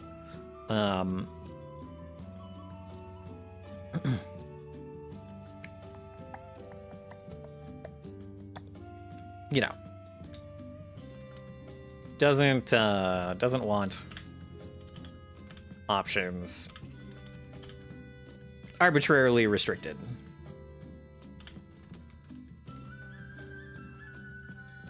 Like, this all kind of ties together because he doesn't, you know, he didn't want them restricted on, like, moral lines. You know. Weird how much I know what I want to say in my head, but don't have the words. We'll leave it at that, though. But just doesn't want his options arbitrarily restricted. Which I just think that he will enjoy our kind of game. Rye said they do not like arguing about mechanics. And, like, don't be mean when mechanical issues come up.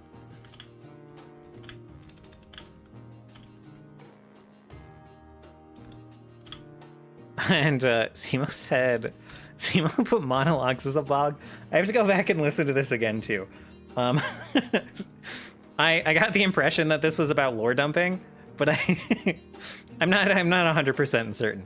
But I was just like, everyone in the game can be interrupted. Not a problem. You can tell an NPC to shut up whenever you want, and yeah.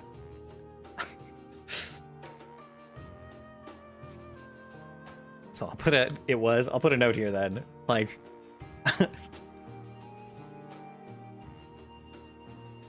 Avoid lore dumping. Anytime more than 2 names are mentioned, yeah.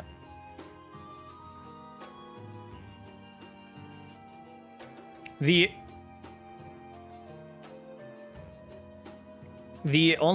time when this will come up, I will not just, like, babble unprompted, but my players frequently do end up asking about the lore. Casimo gonna be glizzied by the end of 1 session. My players ask about the lore.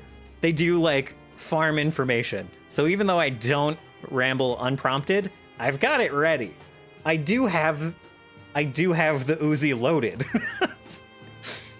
I just don't pull it out all the time, you know? But it's always there under the coat. So you know, we'll see how that goes. We'll check back in partway through the first arc.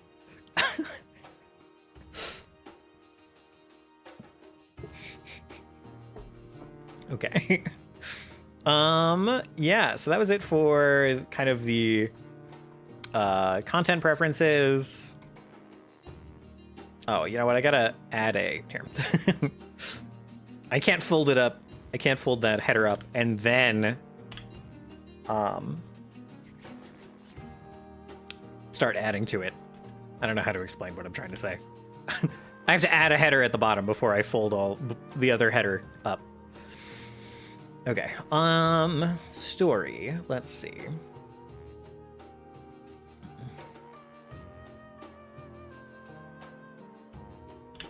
Themes in the story are like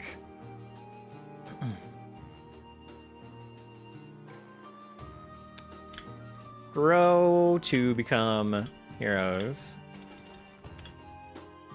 and well respected, but not by everyone. Keep themes of being othered the whole way through.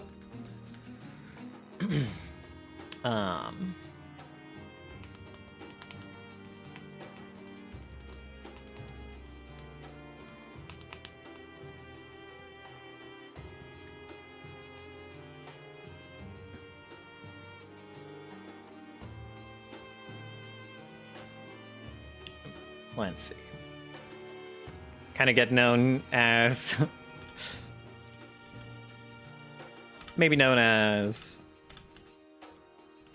scrappy idiots that get the plan working at the last second.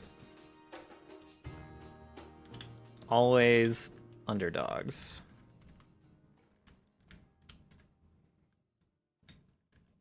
Suicide Squad, etc.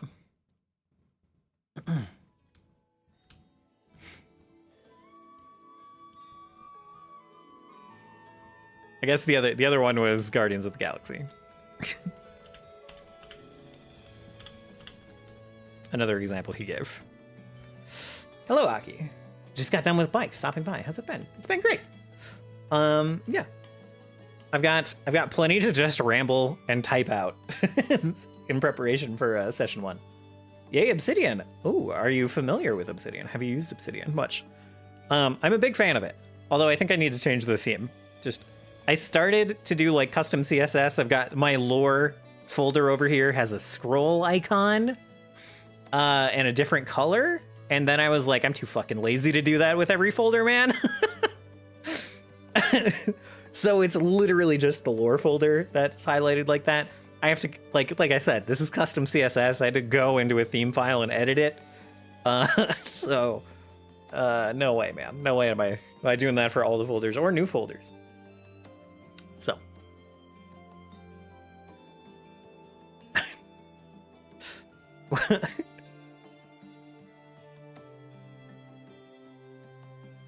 I love Obsidian. I forget lots of crap, so I write a lot of stuff down on it. Yeah, it seems I'm obviously using it in kind of a more structured way, kind of a very top-down way with my folders and everything. But I've heard that it's good for like continuous note-taking and second brain kind of stuff. I just also want to. I have thoughts about publishing like the lore folder as its own little wiki, its own static website. So I want it to be relatively structured so I can do things like that.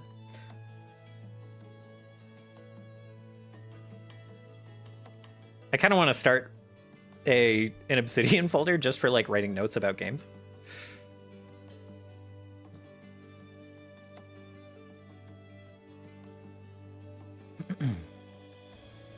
Let's see what else we got.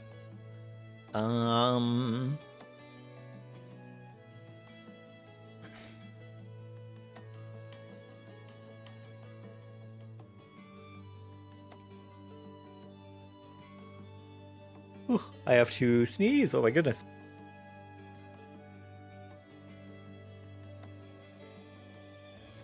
Sorry. Let's see.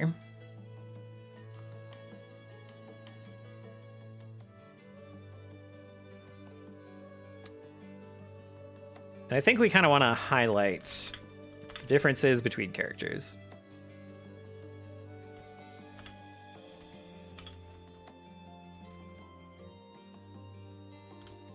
Some blend in better, etc. Is there a stat page, like how much you've written down? There's... yes, but I don't know how to get... I don't really know how to get to any of that, to be honest. I dropped down random screenshots, PoE builds. Oh yeah, Lost Ark build, Star Rail plating. Nice, nice. I don't know about how much I've written down, but there is like the web somewhere. The like, yeah, I don't know, the web page that shows all the connections and everything. Which is probably starting to look moderately impressive fairly quickly now that I'm actually using connections.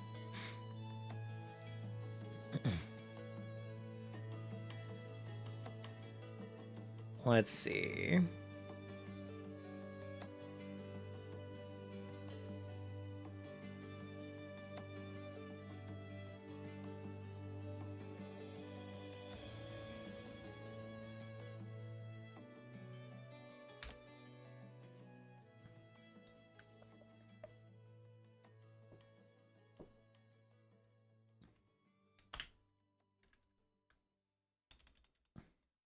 Structure and other notes.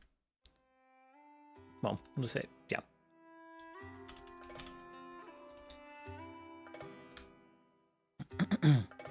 So, Mass Effect 1 style opening arc is preferred. A bit of mystery and building tension before things explode.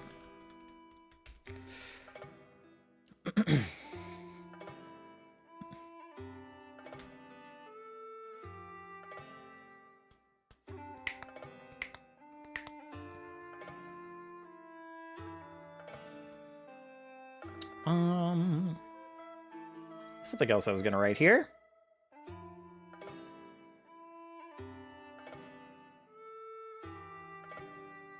And I have forgotten.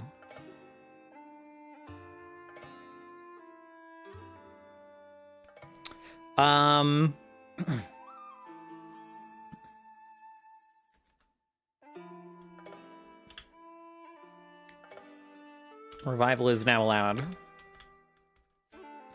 With cost. The 4's rules have changed. Also some Godot or programming notes. I do have one of my first game idea projects all down on it, but only what I recalled. I wish I had it at the time when I first made it. Despite being a chronic linker, I don't actually use it as much. That's fair. I think the linking is a little extra useful in something like this. I can see, you know, I can see where different notes, different pages cross-link a lot, and it can kind of like lead you to a little bit of like inspiration in its own way. You can see the kind of web of like which different things kind of connect to the same character or the same plot element or idea.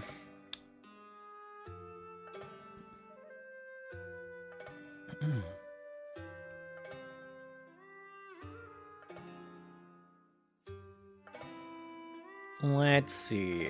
There were... one thing I want to note, I guess.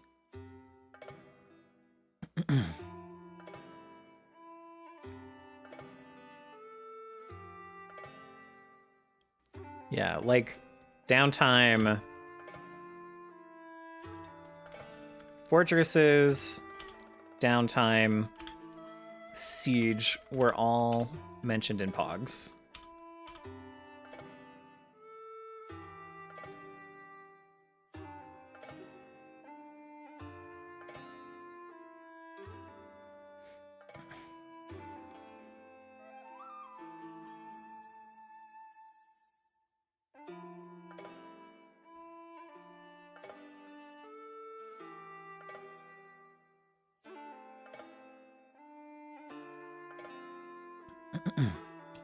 Okay. So maybe that's worth noting. This may or may not play into things I already have thoughts on for this campaign. So yeah.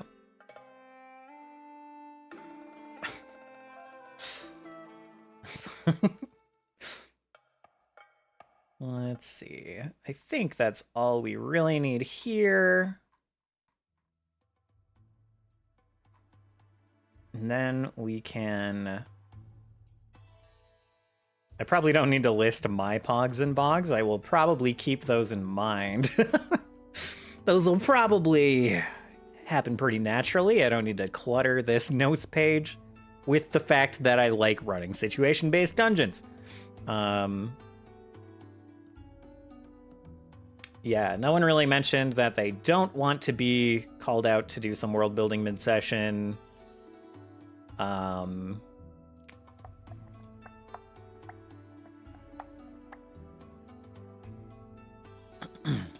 Yeah. Restore high fantasy, nothing.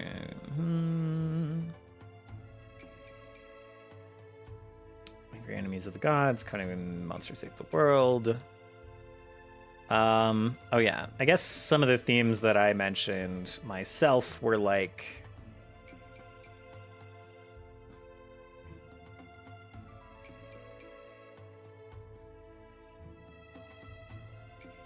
I'm just gonna copy this over.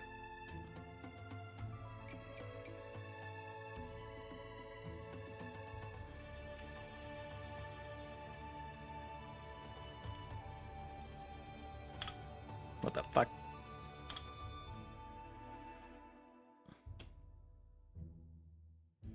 Themes of being outcasts and becoming heroes.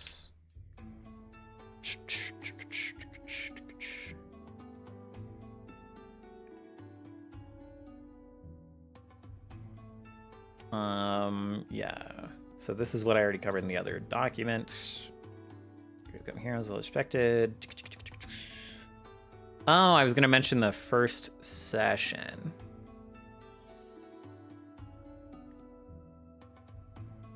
Yeah.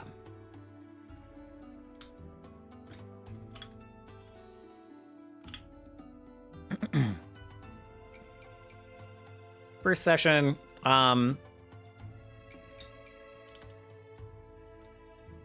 linger on introductions a little. Don't have to give it a hot start. But maybe don't want to spend the whole time on introductions.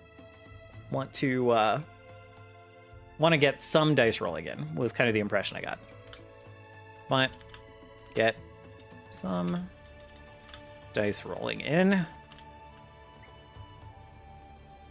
It's not going to be 4 hours of vignettes and introductions, but it'll probably be like a little bit of getting everyone introduced, a little bit of spending some time on each character, and then kind of like clumping them together in the starting location a little bit. I guess I specifically said revival is now allowed with great cost.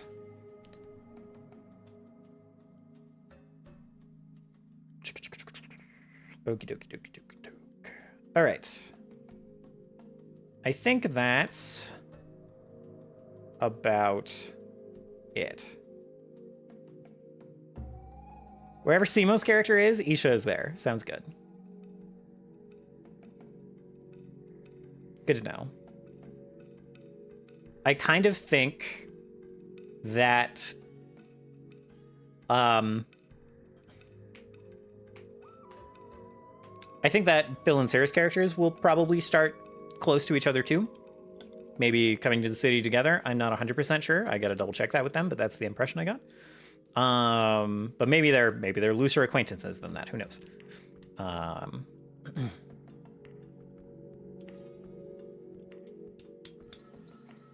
And then everyone else is slightly more up in the air. The other half I like the idea, right? Ate the last attendant. And it's just like hanging out with you guys at the moment.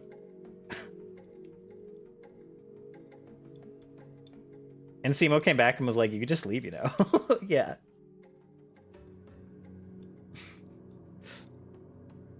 Yeah, I like that a lot. And you guys are just hanging out. That's great. Okay.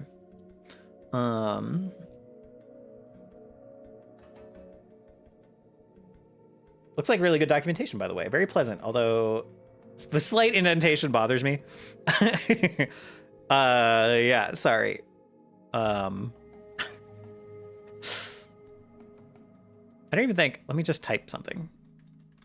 I guess this, yeah, it is kind of bothersome that even the first diamond is indented. That is a little annoying. I could almost flatten all of this. Well, no, I can't flatten it quite. I'd have to delete all of these diamonds here and then redo these diamonds.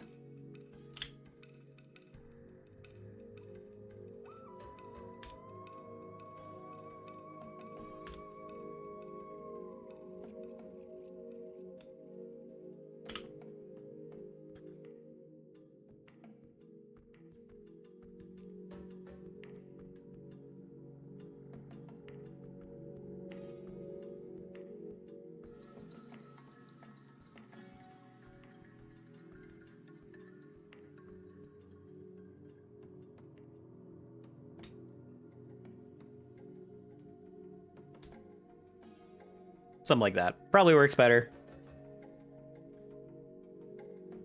I will probably go through and do that for everything later, but probably not right now.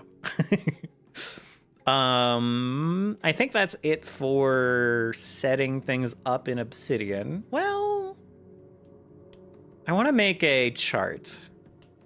I want to make a chart and start linking people and things.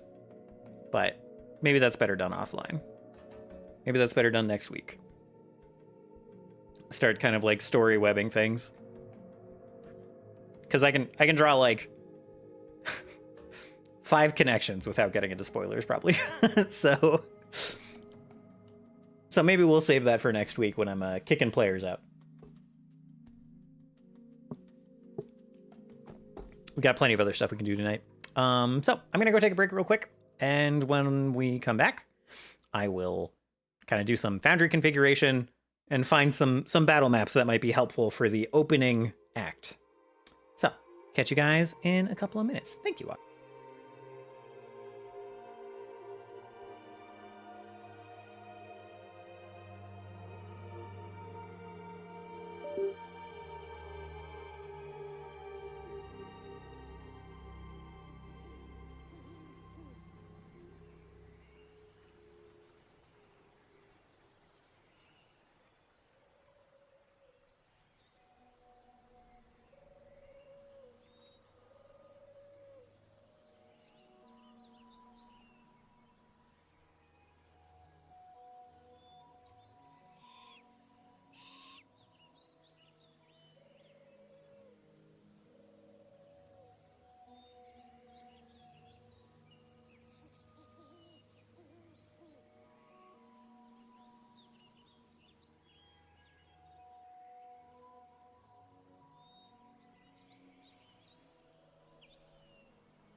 I am back.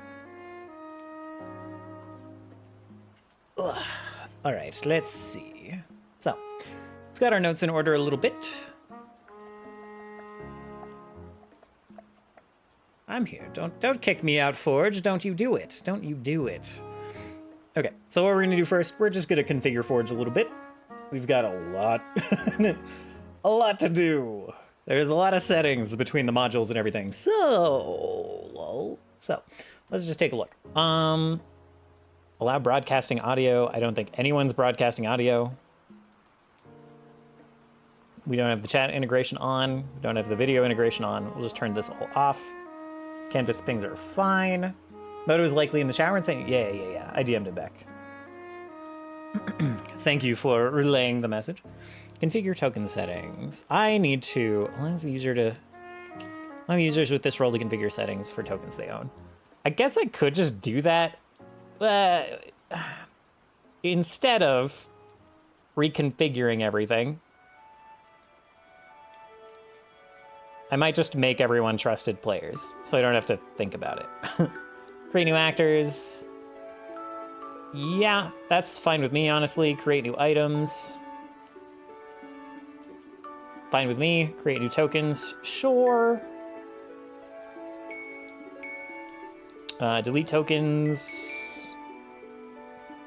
Yes. Kind of spammed it out. Yeah. I still gave it a skim, but there, yeah, you're not wrong. I'm still going slowly through Final Fantasy VII on stream. Core speed, so I haven't dropped by those streams. Have you been enjoying it? I've been enjoying it a lot. I'm not exactly zooming either. I'm only at Costa del Sol. And I'm probably gonna spend my next on-stream day going back and doing at least the side quests in the Junon open world area. Modify game setting. No, I'll keep that to myself. Upload new files. Everyone can do. Use drawing tools. Everyone can do all of this. That's fine. Save configuration. And I'll go and I'll make everyone trusted players. Okay, this microphone is just... Oh, it's because this bent down. The, the screw that holds the microphone level is slightly overpowered by the Shure SM7B. I have to adjust it up every couple of weeks. But yeah, I probably want to spend a couple sessions doing open world stuff. And letting the story sit for a minute. Maybe not too, I don't know. I'm undecided. I would like to spend a chunk of time going back, doing the more challenging fights and stuff. Getting the second zone summon, whatever it is. Audio video, I think just disable. Default token settings. You know what? I want the default token setting to be neutral. Display name hovered by anyone. No lock rotation, no number, no adjective. Vision will leave alone.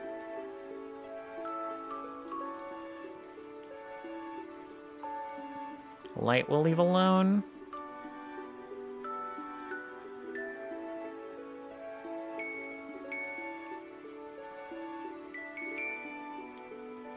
HP will leave alone. Estimates.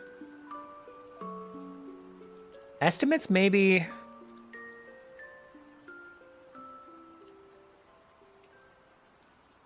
Makes NPCs to not be shown as dead when the HP reaches 0. It'll show unconscious. This is only useful if you're using the NPCs die immediately setting. Yeah.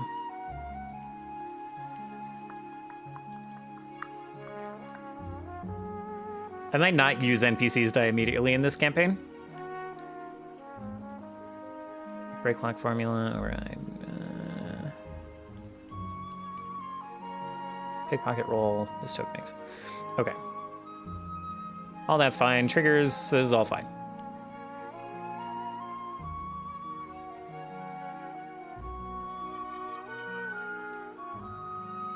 That's all fine. Okay. Fonts I don't need to change. This is client side anyway.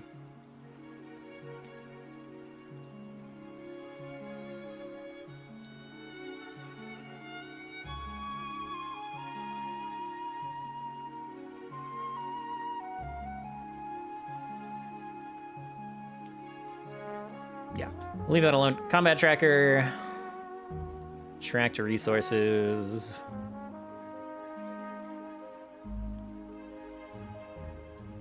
I kind of want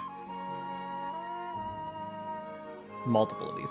I might turn on combat carousel because a lot of the folks here have played a decent amount of Baldur's Gate, so I might turn on that you know that CRPG style turn carousel. It's been a blast to watch so far. They're only streaming once a week most times because other stream is holy Persona 3 Reloaded. Holy, okay. I heard some side quests are for characters, so we also likely going to get distracted a bit beside by every Choco Chick. Yeah. I do want to do all the side quests on stream, although I really don't. I don't know. I do not care about Kyrie's side quests like at all at the moment. But we'll see. Maybe I'll be endeared in the Junon version of her side quest. It's just like a side character from Remake who has like nothing. I didn't care about her that much in Remake until the one side quest where I was like, oh, that's cute. This is a cute quest. And I just don't care about her that much in Rebirth. Like, why is she following me out of Midgar?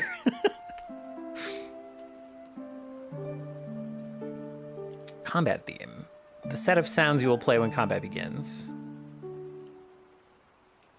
Epic fight commentator. Actor is dead at 0. Upon reaching 0 hit points, actors are marked as dead. For PCs, this only applies to damage that would immediately kill them. Side note, I miss Jesse. Yeah. Same. I do miss a lot of the Midgar crew. I don't know. I'm gonna not mess with the encounter tracker settings until I get, I want to install the, like, your turn is next tracker, and I also want the carousel. So we'll leave the combat tracker alone until then. Default sheets. I don't think I'm gonna fuck around with this. Yeah, there aren't even like options for. Yeah, there aren't even really a lot of options for this. Okay. Okay, fair enough. Close that. Disable game canvas, no. Enable chat bubbles, yes. Panda token speaker, not on this, but I might on camera. I'm gonna play around with that later. Scrolling stats text, sure. Pixel ratio, yeah, sure. Left click to release object, yeah.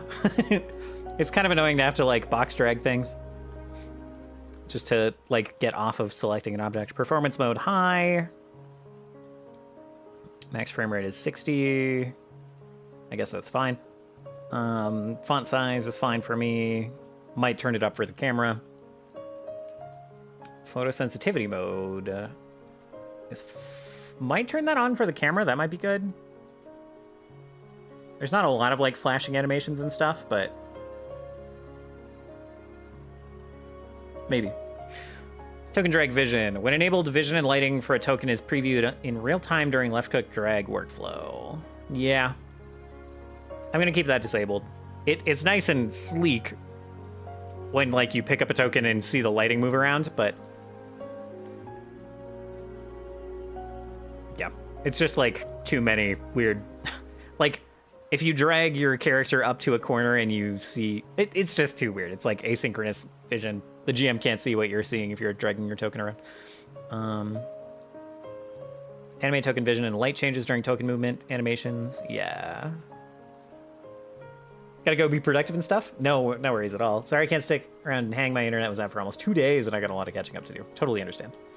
I'm not, yeah. That's totally fine. I'll catch you later. I'm not gonna be on too long. We're gonna do this. We're gonna look at some maps, and then we're gonna move on. I'm gonna probably hop off.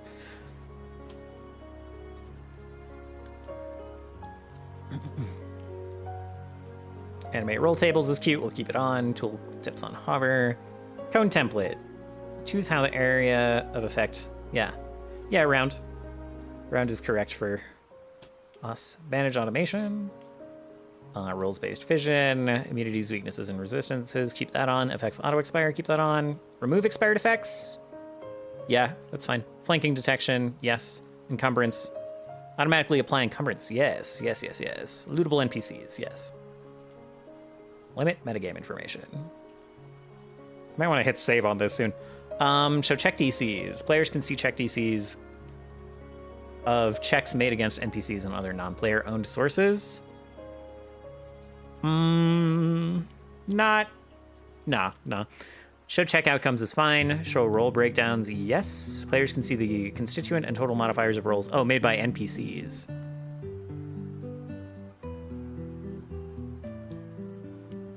That's fine. I like turning that on. That's fine. Hide damage taken message. Only the GM can see the damage healing taken messages that are generated by damage chat cards. Nah.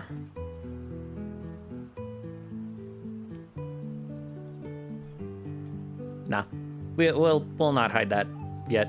Shared party vision. I kind of like that, except dark vision makes it weird. Parties mutually share token vision regardless of permissions or token selection. I also think this gets weird in levels. So I think we'll keep this off, but we'll see. Tokens determine NPC name visibility. If enabled, then for any NPC token whose nameplate isn't visible to the players, its name will be hidden. Yeah, hide that shit. Hide that shit in the combat tracker. Show secret checks. Wait, players can see rolls with the secret trait in chat. We'll leave that off.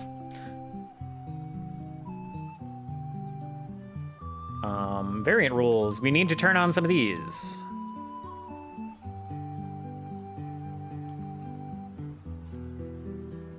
I don't think we're gonna do gradual boost. We're not gonna do stamina. We are gonna do free archetypes. Which is yeah. Players get free archetypes, archetype feats every even. I don't remember how often. We'll see. We're not going to do automatic bonus progression. I should have asked about this in session 0, though. Yeah. Should have asked about that, but... Because it's every 3rd level after 1st. Okay. Or 2nd? Okay.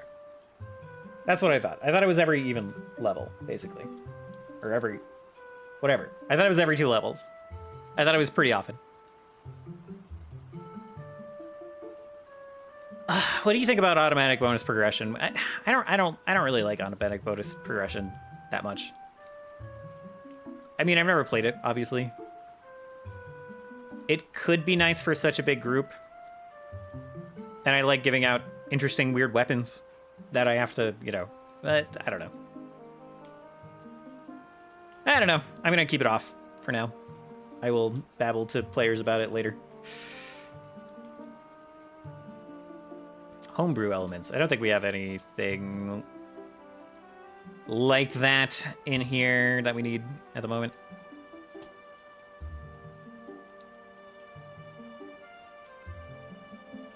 Yeah, not really. Automatic bonus progression is weird. It also just makes loot bad, yeah. Because I know it applies to, like, some skill bonuses and stuff. Like, I don't know. It applies to more things than you'd expect. And makes item bonuses weird. I don't know. I definitely don't want the system to automate it. Because the weird way it's implemented. So, I think I just be generous with runes at the appropriate levels, and yeah.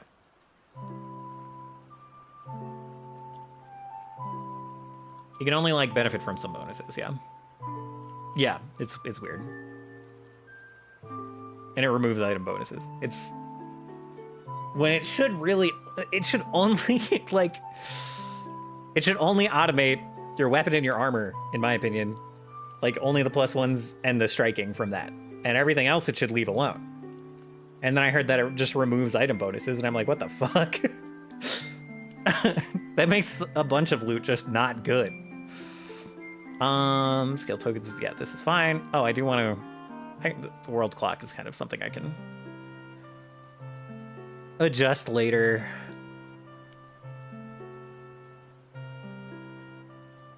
I'll do that offline, it's fine. I don't even know where you access the world clock other than the calendar module. Also, where'd my calendar module go? Well, whatever.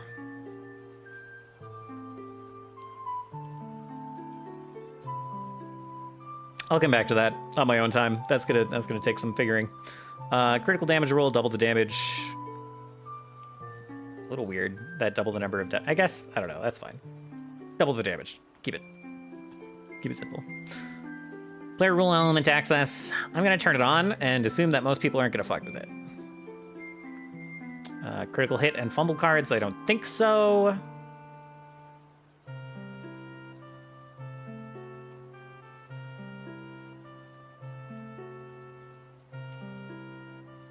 Condition icon set, full color. Theater of the Mind toggles. No. Conditions. I guess it's just toggles. Such toggles will allow for enabling certain abilities without targeting in Foundry. We'll leave it off for now. If it turns into a problem, I'll turn it on. Walls block auras? No. Measurement system on. Height measurement. Move auras on death. And hidden token? Sure. Only check auras while a combat is active. Check this to improve performance outside of combat. Nah. Pathfinder already disables most auras out, like when an encounter ends, if I remember to hit end encounter. Ambient doors. Silent door permission level.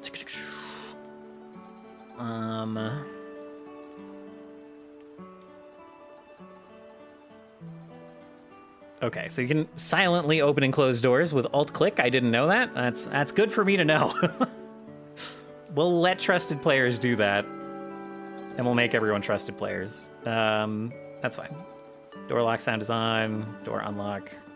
Lock door jingle. Autocomplete inline properties. Oh, weird. Okay. Automated animations.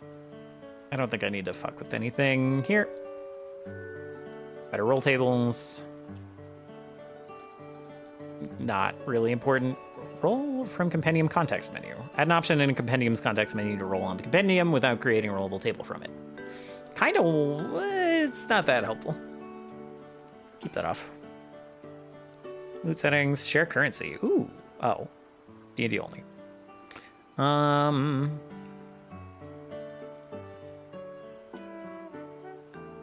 Always show generated loot to actor as message. If enabled, generated loot added to an actor is also displayed as message. I'll leave that off. 3D dice settings I've already adjusted. Rollable area.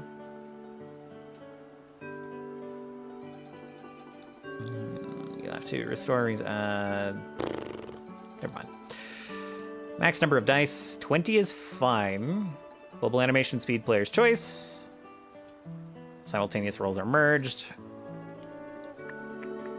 Same message rolls are merged. Dice can be flipped. It's cute, even though it gets in my way sometimes. I'm trying to click something and a fucking dice rolls in front of what I'm clicking on. Disable 3D dice while combat is active? Never. It's the time it's most important. Disable for initiative rolls? Maybe. But it's kind of... It's also kind of cute to get the explosion of dice from a bunch of NPCs when combat starts. Enable 3D dice on roll tables? Nah. Defaults are fine for all these. Inline rolls, fine. NPC rolls, no. Don't disable for NPC rolls. Show ghost dice for hidden rolls? Probably not.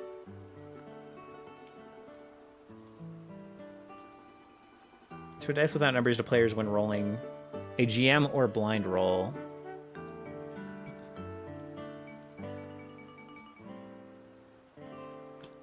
I actually like this. The only time I don't like it is when I'm rolling stealth or something for someone. But I can do that as self-roll. So, dice tray. I don't think I need to adjust any of this. Yeah. Dice row. Yeah. What is this? D4, D6, D8, D10, D12, D20, D100. I don't think we need more than that. Speed provider?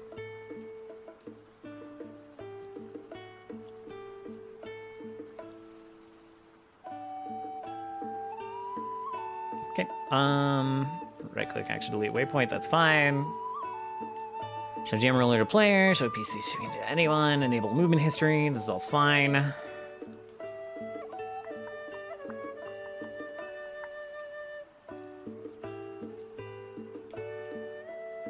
We'll see if players can create quests. That's good.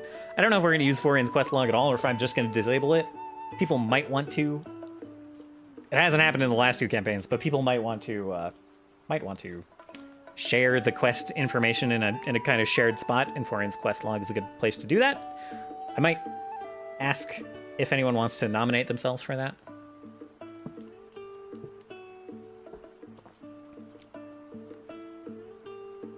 So we'll turn on players can accept quests too, allow player quest editing.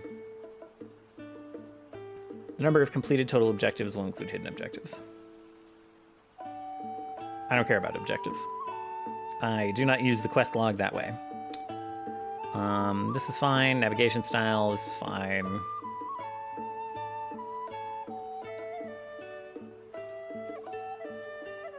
I just want to disable objectives, but it's fine. Default, yeah. Sets the default permission level when new quests are created. Owner? Owner. Hide quest log from players, no. No, that's the exact opposite. Check the UI notifications with when quest rewards are dropped onto player sheets. I don't think this will come up, but why not? Show quest folder. No, quest tracker resizable. Check to allow manually resizing control. Sure, yeah, why not? Attacks master on. I don't want players messing with it.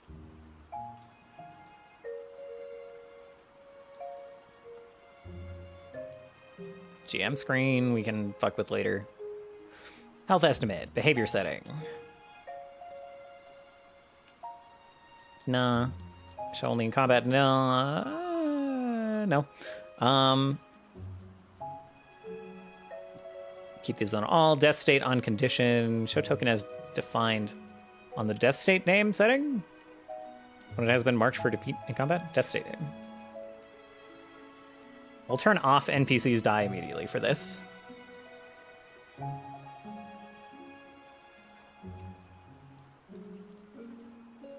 Maybe? I don't know. It's pretty easy for me to manually set important NPCs to not die immediately. It's probably clearer. I don't know.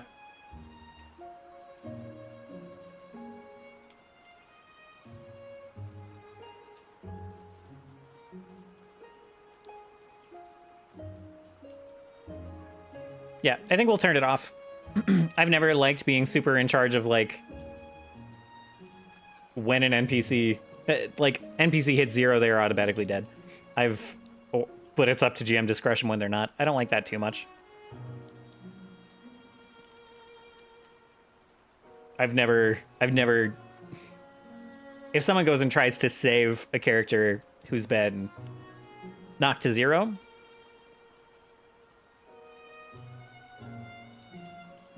I don't like just arbitrarily saying no, basically.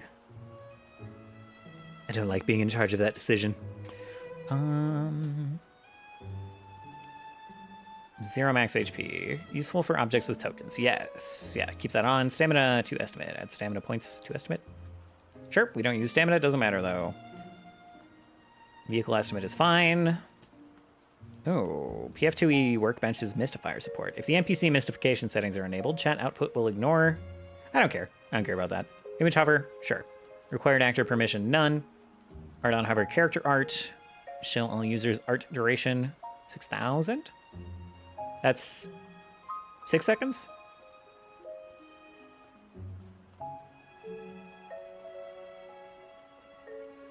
Enable, disable, image hover. Position of image, bottom left.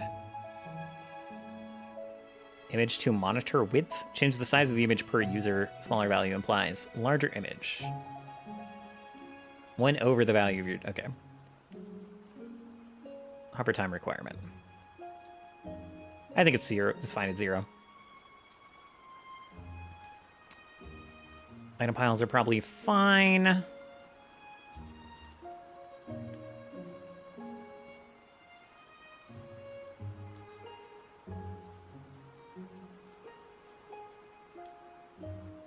What? Header button preload files. I don't think I need to mess with much of this. This disabled, no one can initiate any trade. Everyone, yeah, whenever a player picks up items from an item pile, send a message, that's fine. Auto-delete empty piles, no. Roll tables folder for populate items. Interesting. Hide token border of item piles. I like that. Price presets. Whatever. Style settings. Nah. System specific settings. Nah. Nah. Lib wrapper. Lock and key. Allows the GM to use special lock related controls listed at the bottom. How far down? We are not far down the page.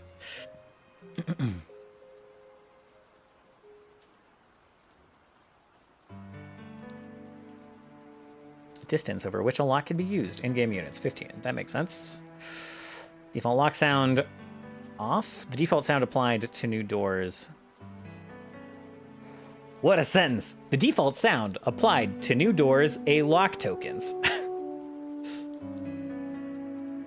Default lock sound. Players can always open own tokens. Yes.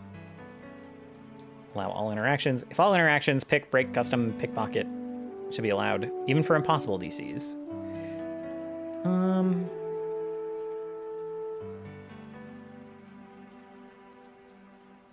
I'm just gonna see the default behavior before I mess with any of this.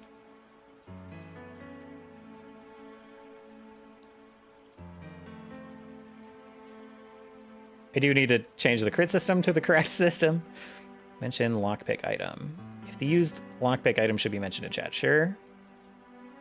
I said I was going to skip it until I see default behavior, but I already see things I want to change. Okay. Default lock sound, I'm not sure. Allow all interactions. We'll ignore that for now. Type of key items. Equipment, sure.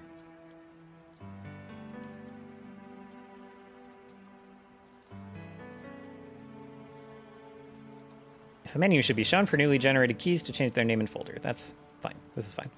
Key creation ID option. I don't know. Gotta see it in action. Gotta see it in action. Gotta see it in action. Gotta see it in action. Setting item type. See it in action. Use the system role rules. Disables lock and key custom role formulas. Kind of want this on, but again, I want to see the default behavior. Okay. Remove lockpick on critical fail. Yes. Jam lock on critical lockpick fail. Yes. Keys can't be used on jam locks? Yes.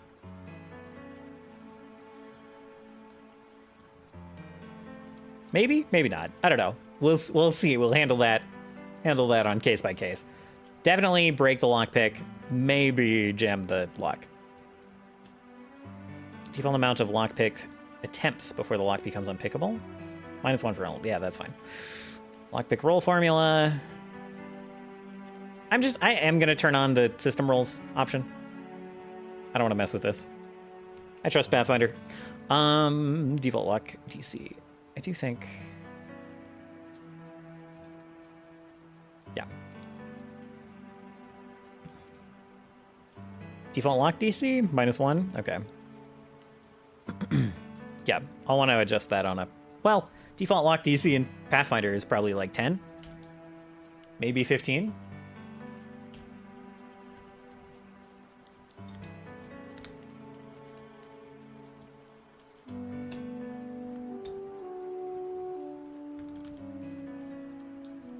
Yeah, let's take a look at a poor lock. What? Poor lock is 2 DC 15 checks. Simple lock? Oh, simple lock requires 3 successful DC 20 checks.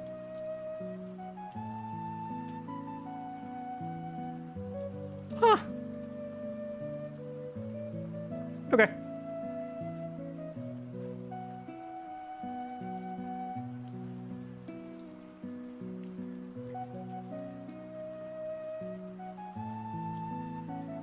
Locks of higher quality might require multiple successes to unlock, or just any lock, even the shittiest lock, requires multiple successes, actually.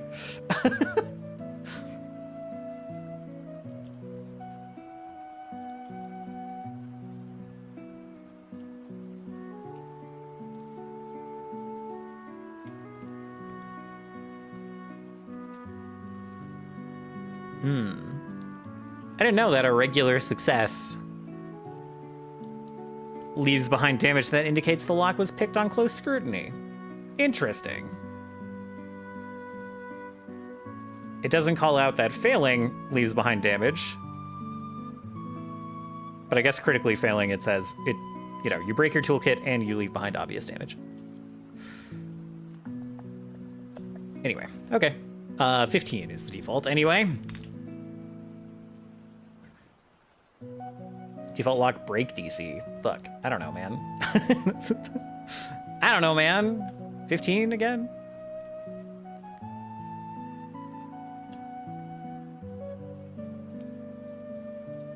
I guess you don't usually... You're usually, like, attacking the lock. You're not usually, like, just athleticsing the lock exactly. So it's not usually a DC in this case, but this doesn't have an HP listed.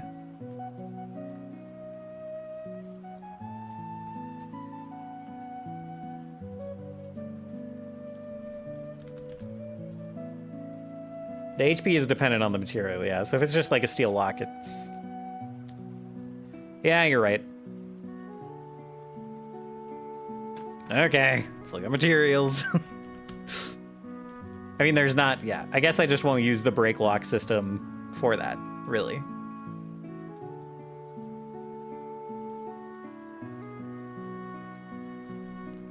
This is not the right materials page. Material statistics. Thin iron or steel has a hardness of 5, an HP of 20, and a break threshold of 10. So if you do 15 damage to a lock, like a simple iron lock, it is broken.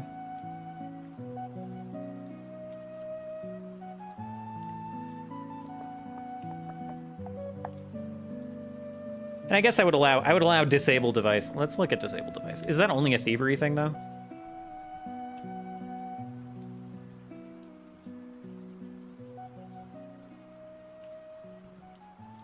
Yeah. Yeah, I guess they just handle smashing through. You attack device. You attack the device, you deal its, if you deal up to its break threshold, then it is broken. Oh, with a crowbar.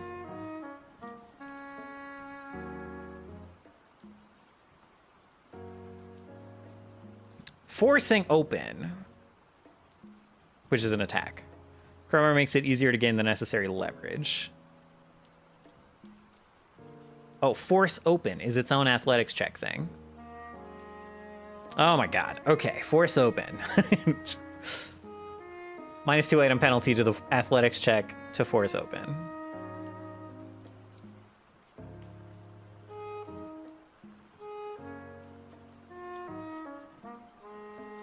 I have a feeling, and you avoid. On a critical success, you open the door, window, container, or gate and can avoid damaging it in the process. That seems unlikely. You attempt to forcefully open a door, window, container, or heavy gate. With enough result, you can even smash their walls. Without a crowbar, prying something open takes a -2 item penalty to the athletics check to force it open. On a regular success, you break it open. Gains the broken condition. We'll say it doesn't really talk about locks here. The lock stats didn't really say anything about being forced to open. We'll say the DC is like the same as oh, whoops. We'll say it's 15. We'll say it's the same. That was a lot of looking things up for the same answer. But yeah. Obviously, if you want to just smash door, that might be a lower DC. Like, if someone has a titanium lock on a door made of fiberboard, you may instead want to force open the door made of fiberboard rather than the lock. Which, in such a situation, with a lock holding it closed, you'd probably always break it. You'd probably always break the door. But you know what I mean. You wouldn't be able to critically succeed on the door and open it without damaging it when it has a lock on it.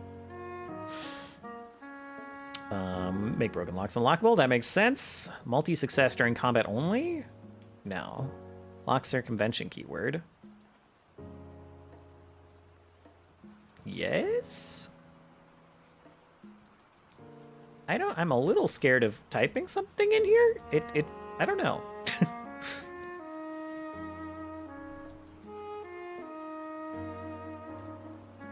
This is not important. If someone tells me that they use knock, then I just unlock the door. Pickpocket. I don't know what I'm not even gonna look what the default pickpocket DC is. It's fine. That's like not why I have lock and key. Right click plus key.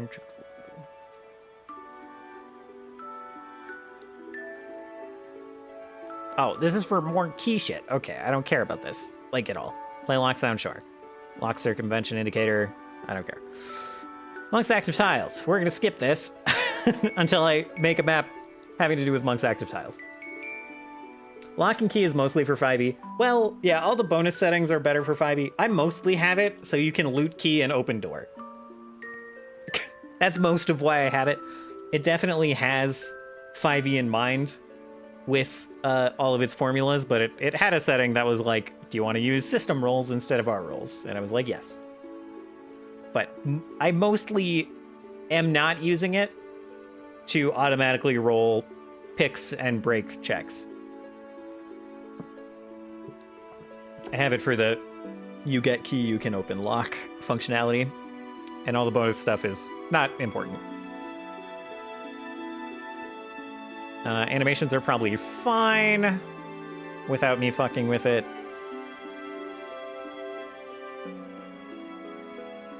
I make miss and critical miss animations appear at random spot near the miss target token. I like that. I like that it doesn't appear right on the token. I'll see it in action and I'll come back to that. Because I might not like the clarity of it showing up some other random place. Automatically accept effects. Rage effect when you use the rage action? Yeah, maybe, sure, yeah. Dorico is just my UI, it doesn't matter.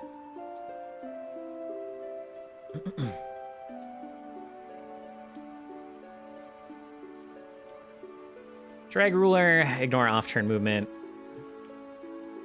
Requires movement history to be enabled. Automatically resets movement history at the start of each actor's turn. Meaning any movement performed off turn as a reaction won't affect... Yeah, I mean, sure. Automatic movement switching. If enabled, positive elevations will automatically use fly speed.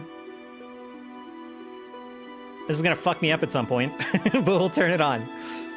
Scene environment automation.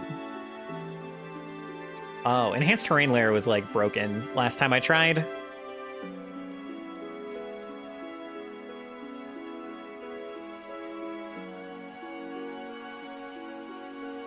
Yeah, I'll come back to that if I find that the terrain layer works again. Eidolon Helper. Summoner Eidolon shared HP. Make the HP on your summoner go down when you damage their Eidolon. Sure. Need to run macro to link summoner and Eidolon. I'll have to keep that in mind. Maybe I can do that right now. Handle Eidolon conditions during combat. Decrease Eidolon effect condition when start end turn. Yeah, that's fine. Use summoner save DC for spells? Sure. Apply summoner rune bonuses to Eidolon. Is this not typical? I mean, I don't know. I don't know about that one. Apply summoner runes bonuses to Eidolon.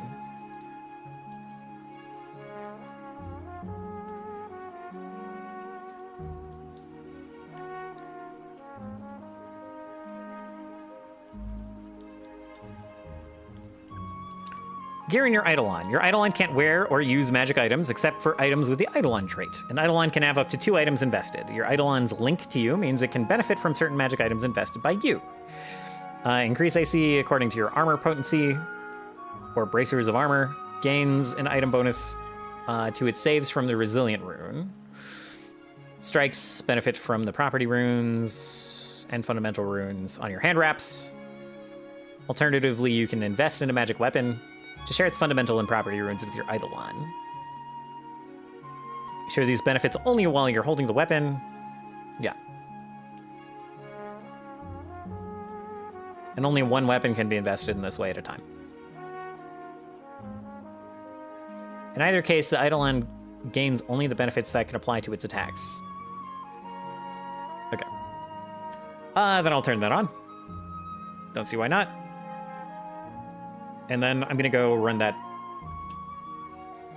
Yeah, why not? We'll reload right now. Sure. And then we'll go link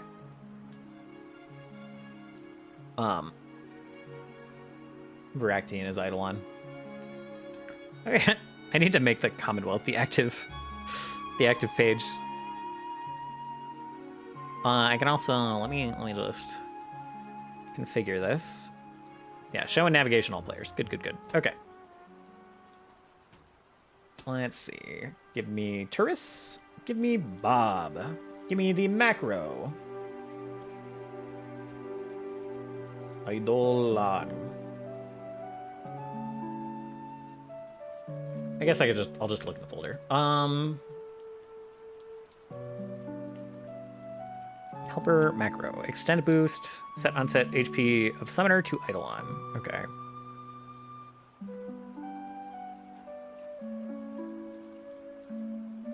What? What?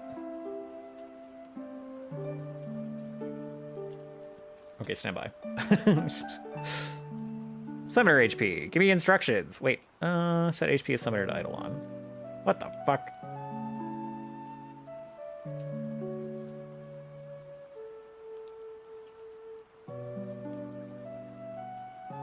This is a feat.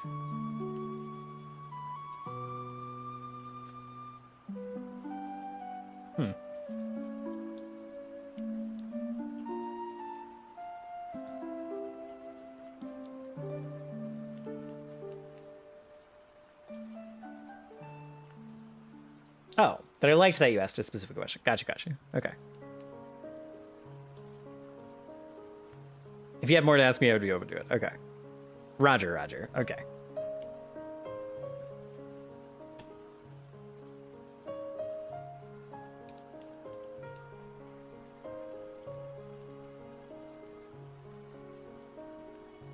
This is not...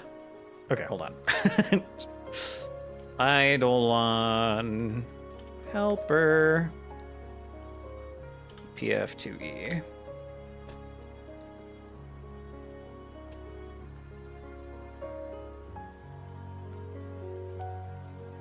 Dismiss Eidolon when 0 HP. Need Warp Gate.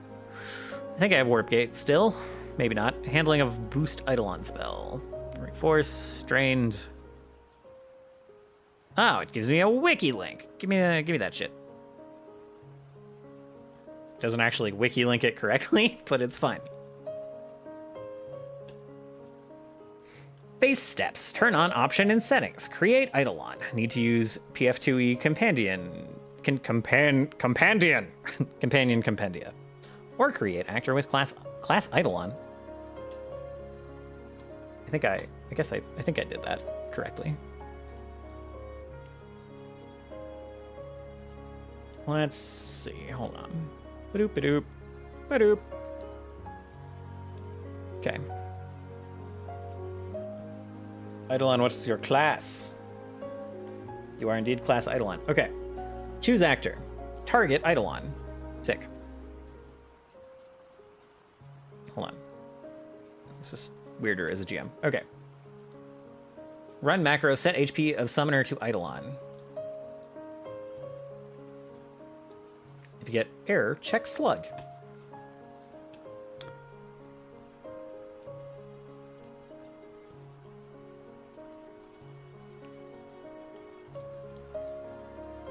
Wait, not save macro.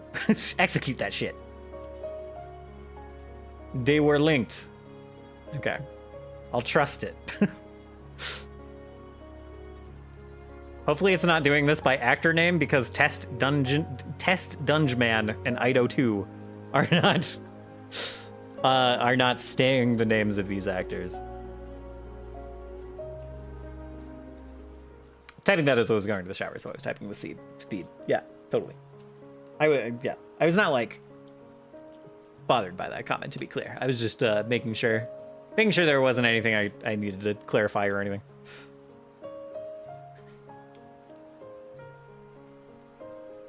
After macro, create linked HP bar. When hero levels up, need to rerun macro. Summoner takes damage when Eidolon get it. When Eidolon gets hit. Okay. Yeah. So let me just, I don't know, let me see. Who's got a melee swing?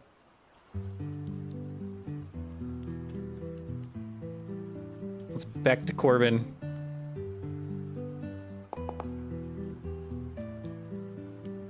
Target Ido 2 damage.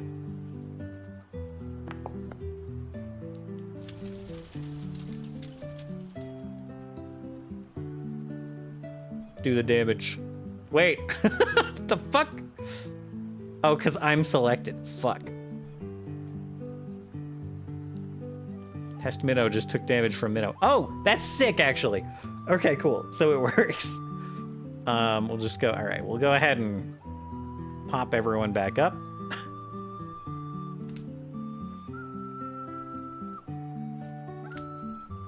That's cool. Okay. Do I not have target damage on?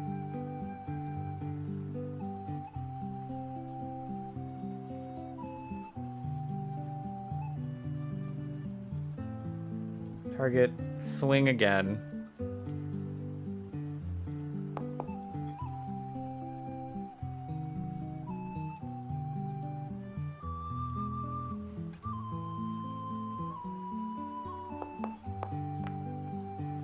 I thought I had target damage on. Let's go check that module.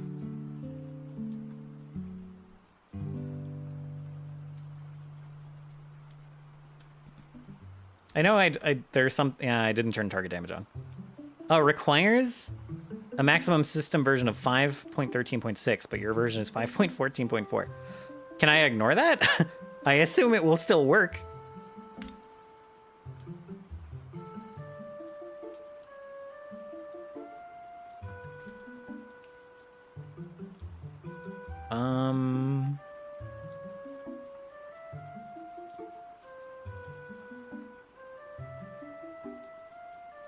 It says it's verified for this version of Foundry.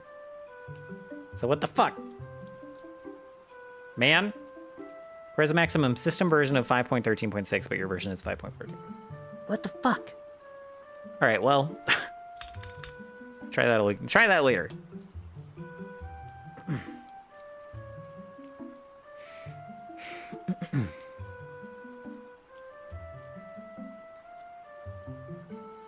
Hold on. Let me go see target damage.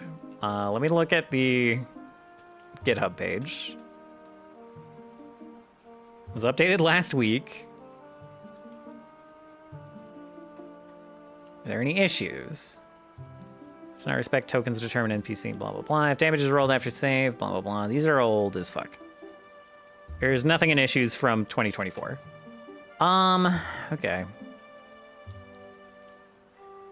It also says there are 3 branches, though. Which I cannot see.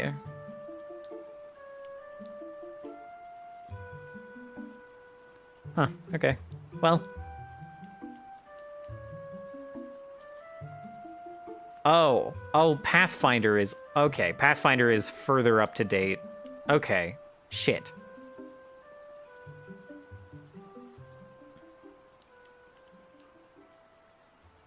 Okay. Okay, that's fine.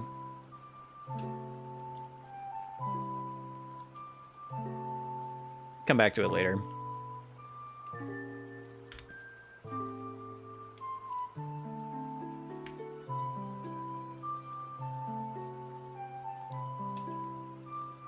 Let's see.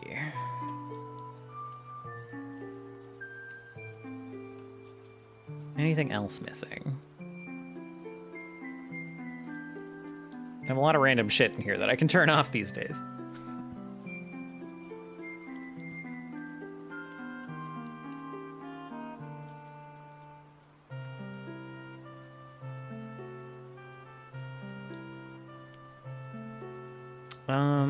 What does Perceptive do? Oh yeah, it lets you peek through door locks.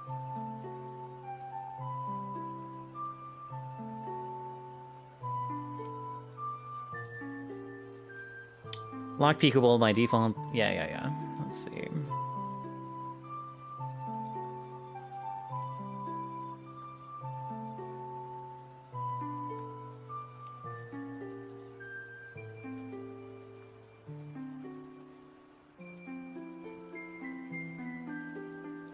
Oh yeah, and it lets you creak doors open. It's kind of a cute one.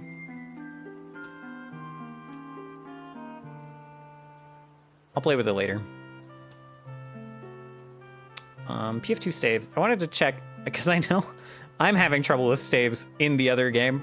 So I wanted to check if PF2E staves was having issues or...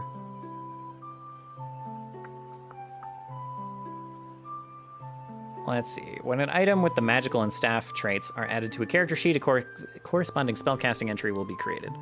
Okay, so it should automate that now. Activate, cast a spell.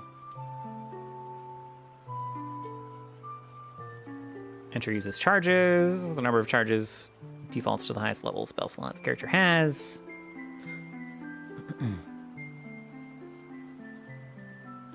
The character is ready to regain charges. The reset button next to the charge value will prompt it. Okay, so it seems like this is fine.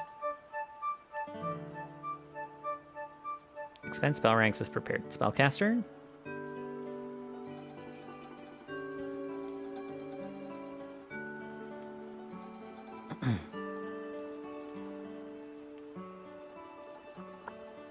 Staff Nexus? What is Staff Nexus? Oh. Right. That's a specific feat. Causes duplicate spell entries. Turning the staff between sheets, such as by dragging it from one PC to another. Causes a duplicate entry, which is not removed. Okay. I don't care about most of this. It seems like it's still fine. Updated 2 months ago, though. We'll turn it on. Target damage doesn't work right now. I have so many random dungeon generators. Don't need simple fog for this game.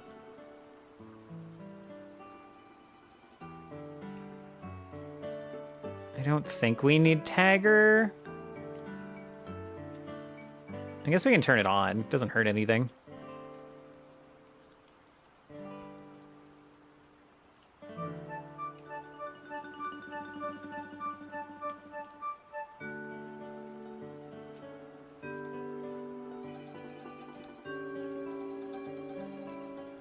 Weather control I should turn off because I think it's just replaced by like FX Master.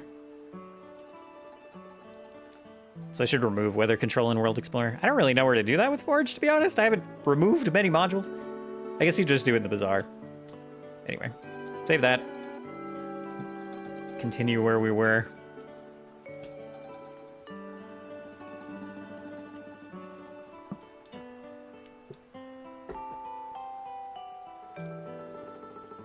You know where I bet?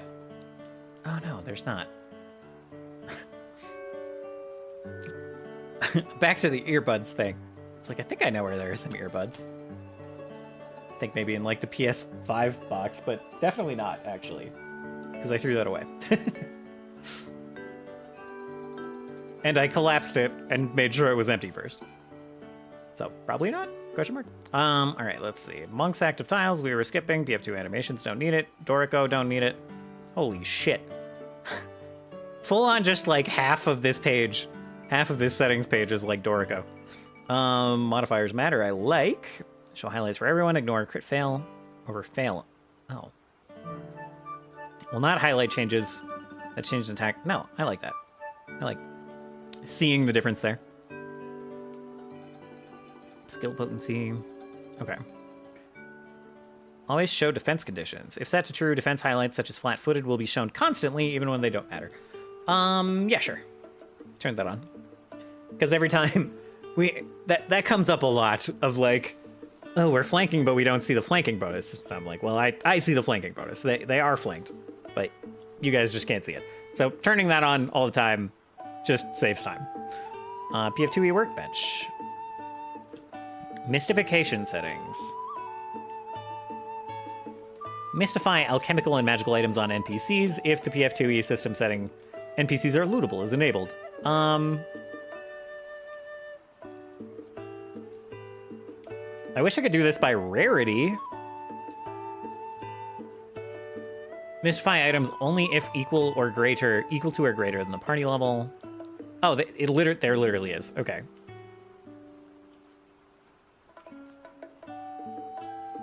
Any non-temporary physical items that are alchemical, according to what's selected in the dropdown, if the PF2E system setting NPCs are lootable is enabled. Okay. There's a lot of like onlys that I'm not sure. I'm not sure what overrides what in this menu.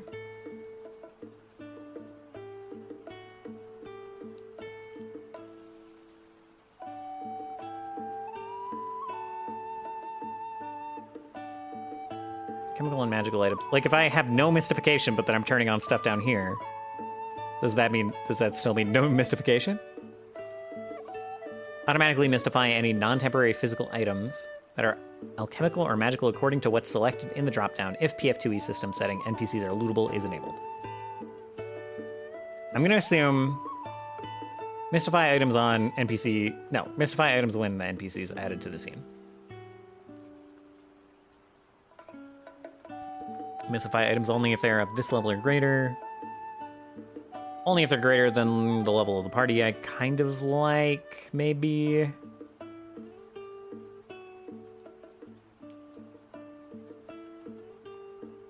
Maybe not. Only if they're this rarity or greater. I'm going to say uncommon or greater, and common is fine. NPC Mystifier. Renaming tokens on the active scene based on their traits if control is clicked when adding to the scene.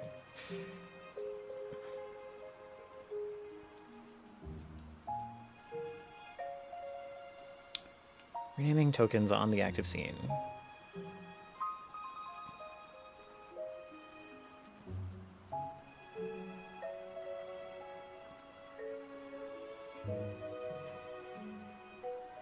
Mystification act on all tokens based on the same name, on the same actor. Okay.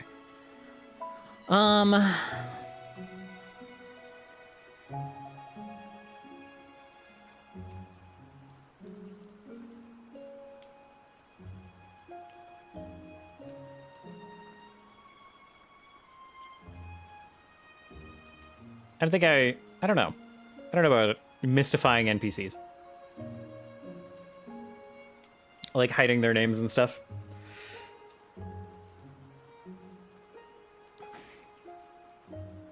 I think I can do that manually.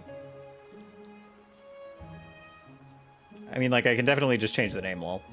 Which I do pretty often. But, like, if I just... Here, let's pull something out from the bestiary. Don't really care what. An animated broom.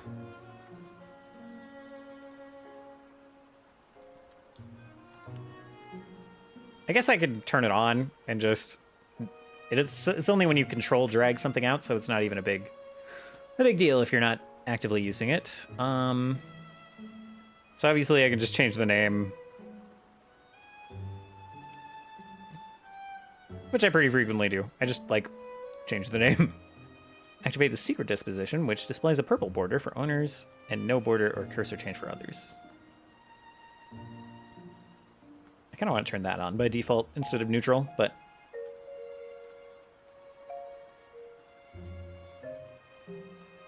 Appearance... Vision, light, resource. Yeah, okay. Maybe we just play with this. Maybe I just play with this later.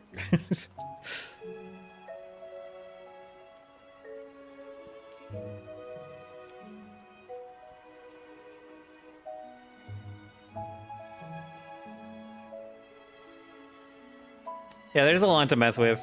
Some of this I'll change my mind when I'm, like, making scenes and stuff, so...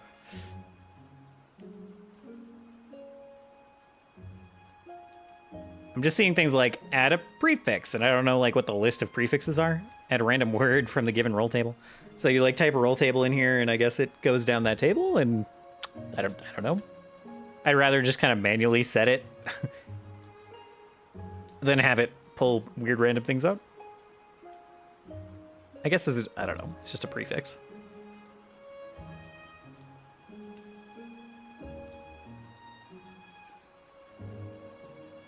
Add text to postfix new name with.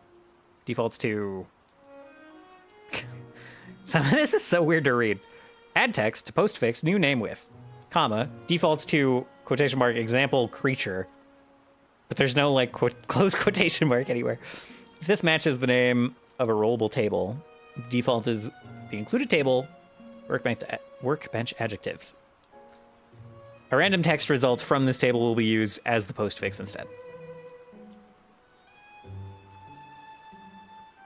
Yeah, I gotta just play around with this some other time.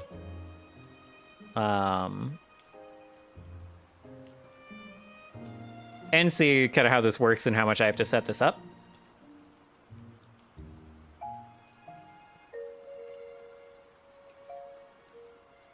Because I probably don't like the default random things that they have as options. Anyway, the stuff with items, totally cool. Don't really care about the NPC side.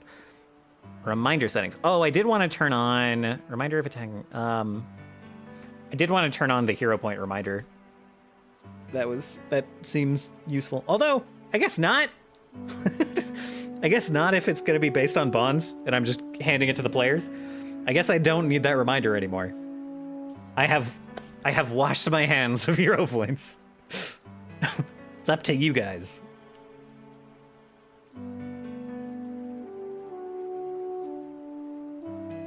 You need a sticky note. That's basically what it was. It was just like a little pop-up that would show up down here in the bottom right corner. That would just be like, reminder, it's been an hour since you last gave out a hero point. Would you like to give one out now? And you can snooze it. You can say remind me again in an hour or whatever. It's nice. But if it's going to be based on bonds, then I mean, I guess A reminder might still be nice, but I'll probably be giving them out very often with hate people. So the reminder probably won't come up very often and won't be that useful.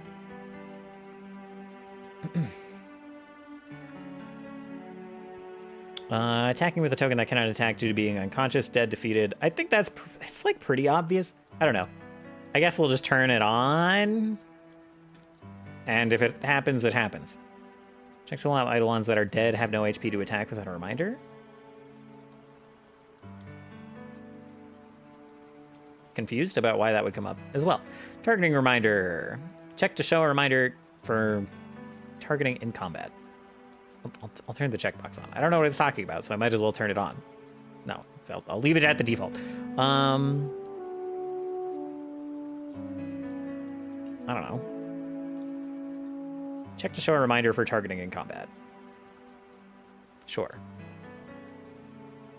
Who gets an actions reminder? Check to show a number of actions reminder as a chat message.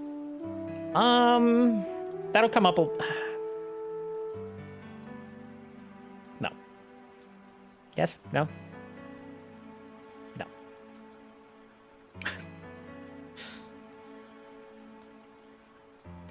This will come up most often to me if I'm like ending a monster's turn with like without using all 3 actions. Or if I say they just spend an action shouting or whatever, I'll get this reminder the most. And players will get it when they're like, oh, I drop this weapon, I equip this weapon, but they're not necessarily like clicking all the, or like I pick my sword back up. They might not necessarily like click the button as they're doing that.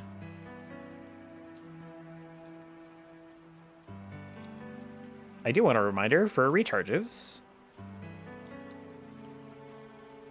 Check to hide reminder if cast by a non-party member. I still want the reminder, but I don't want the party to see it.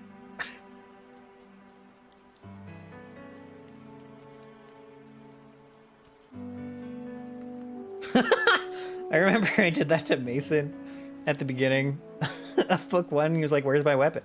And I was like, you dropped it 3 rooms back. It's kind of a shame that it's just like, it doesn't drop a token or anything. You had to go back in the room and find his weapon. Yeah, it doesn't drop like a token or anything. It just gives you a button that's like, pick up on your character sheet. It'd be great if it just, it wouldn't be great. It'd be very frustrating, but kind of cool if it like grayed out the weapon in your inventory and like put a tile on the ground and you had to go back to the tile to pick it up. Like grayed out your weapon, grayed out your actions, grayed out pick up until you get back to the right tile.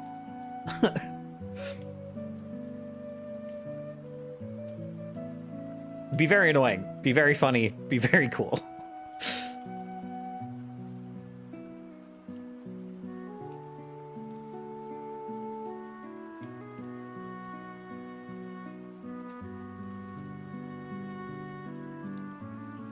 I don't know what this is hiding this notification from. Like, check to start a reminder for the use of recharge abilities, but hide reminder if cast by non-party members. I want it hidden to the party, but I want to see it. I don't want you to turn off the reminder. I want you to hide it from the party and send it to just me. I guess, well, I'll turn on the reminder as a chat message to the GM. And I guess we'll, go from there. Not going to enable the hero point handler because, well, actually, hold on. Check to enable hero point handler feature with an optional keybind to open the dialogue. I don't need a handler. The party sheet makes this incredibly easy already. Post notification when your hero point is handed out. Probably don't need that either.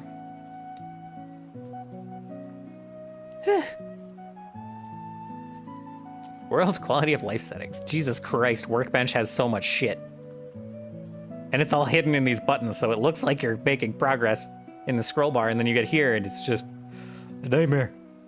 What the fuck is scaling NPCs? Oh, I know what that is. I love scaling NPCs. Give me that. Check to enable the NPC quick roller utility. No idea what that is.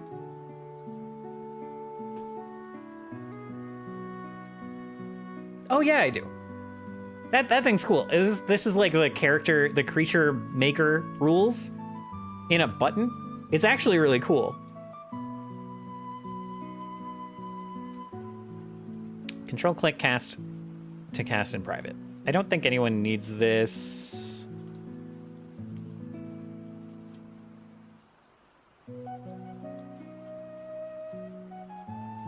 As a whisper to the caster and the GM. Yeah, it's fine.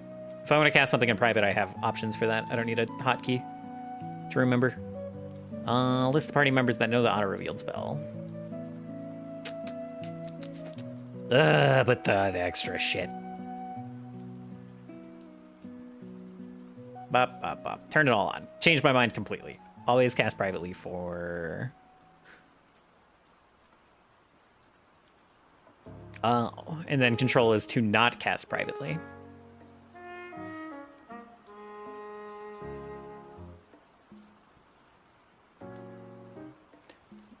Changed my mind again.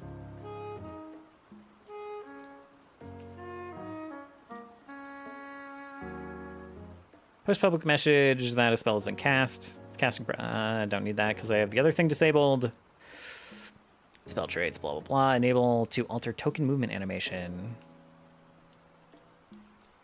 I do sometimes use multi-level tokens, so we'll leave that off.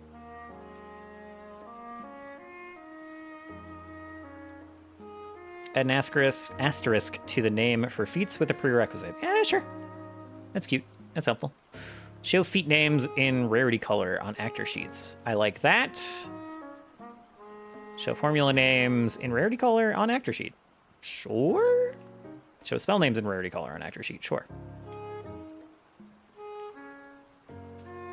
There's a module that would make a lootable token if you drop something off someone. Hell yeah. World automation settings. Set initiative to just... Yes. Thank you. This is very useful.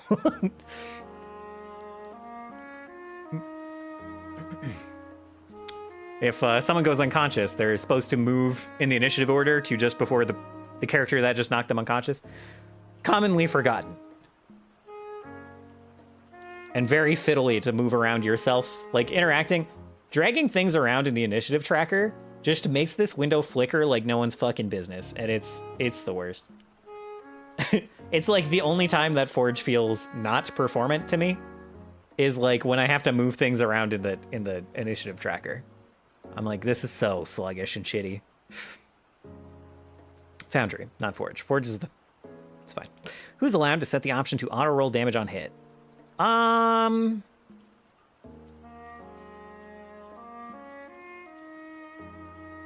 want to turn this on for NPCs.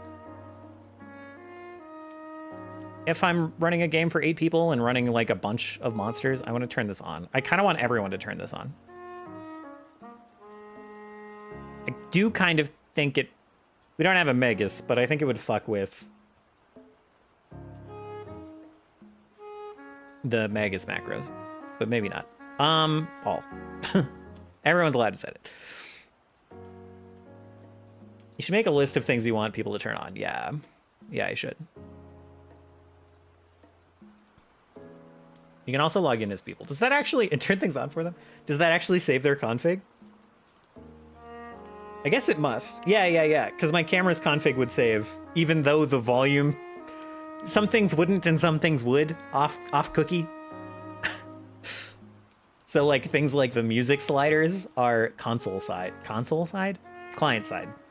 But the actual config is server side. Everything in the settings menu is server side. So I might do that. I might go fiddle with people's settings. If they, I don't know.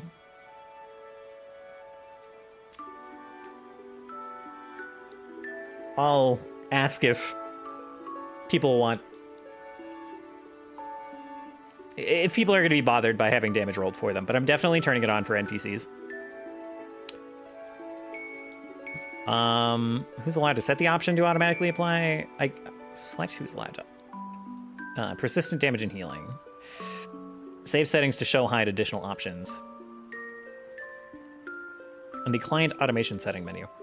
Everyone should just kind of have that on.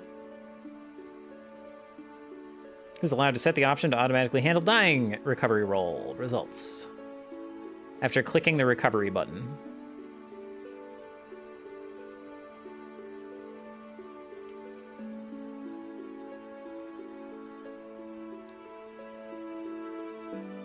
Select who is allowed to set the option to automatically handle dying recovery roll results after the owner has clicked the recovery button on the character sheet. Save settings to shell hide additional options on the client automation settings menu.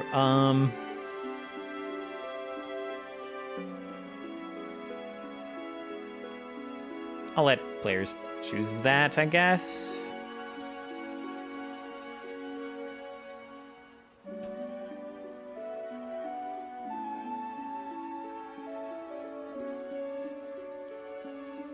Automatically reduce stunned on turn start. Great. Automatically give unconscious if dying. Removed at 0 HP. Great. Automatically remove unconscious if healed to greater than 0. Great. Automatically give wounded when dying is removed. Great. Automatically increase dying at 0 HP.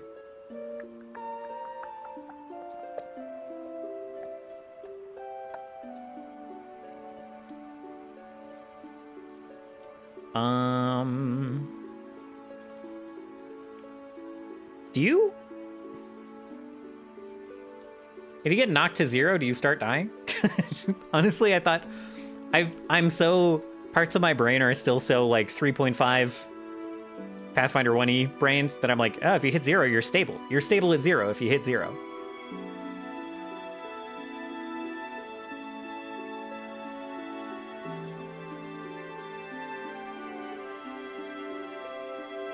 Yeah, blah, blah, blah. Temporary hit points, fast healing, items getting knocked out. Creatures can't be reduced to fewer than 0. Fewer than 0 hit points. When most creatures reach 0, they die and are removed from play, unless the attack was non-lethal, in which case they are knocked out. I guess, as a player character, when you're reduced to 0 hit points, you're knocked out. Gain dying 1. Okay. All right. That's 3.5 brain, for sure. You can be stable at 0, but you can also be dying. Yeah. If you're knocked to 0, you are dying, you can be stabilized and be stable at 0. Oh my god. I hate that this is a fucking...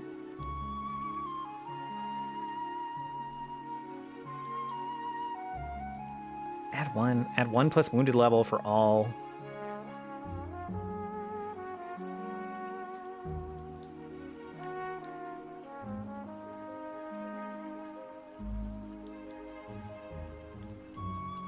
Increase dying at 0 HP. Let's just add 1.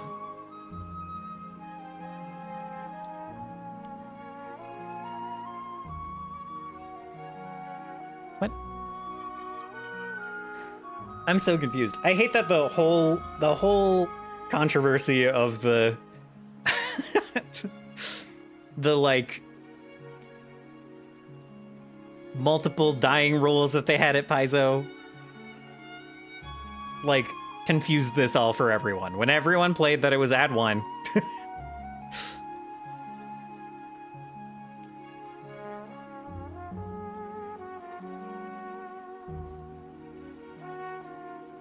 I'm so confused what this even means. Depending on if last damage was non-lethal. I don't know if I know what this is trying to ask me. Some of these are worded so like concisely that I'm not sure. But they just worded it weird. Well, they came out and they were like, you know, they kind of acknowledged that they weren't internally clear on how dying worked and had multiple variations of the rules hanging around the office. And like the intended version that would go into print was like, your dying increases by 1. If you're at dying 2 and you fail a check, you don't go to dying 4, you go to dying 3. Which is how everyone played it, how everyone thought it worked. and how most of the people at Paizo apparently thought it worked. But like whoever was editing put in this strange, unnecessarily confusing way. Non-lethal damage doesn't kill.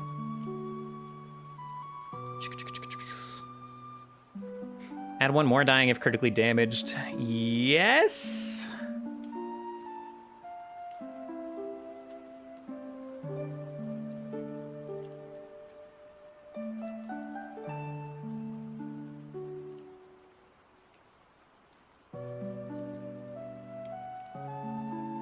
I'm gonna do add one. I'm gonna do add one to automatically increase dying at 0 HP, and we're just gonna see if that fucks with my brain. And we're gonna see if that does what is expected. I guess I can test it in a minute. An additional dying level if taking damage when dying. If taking damage while already dying, add one more dying. Or 2 if critically hit is enabled. It uses wounded settings from the dropdown above this. Requires the setting above to be enabled. Yes? Yeah, I mean, obviously, yeah. Like, if someone slaps you when you're dying, you die more.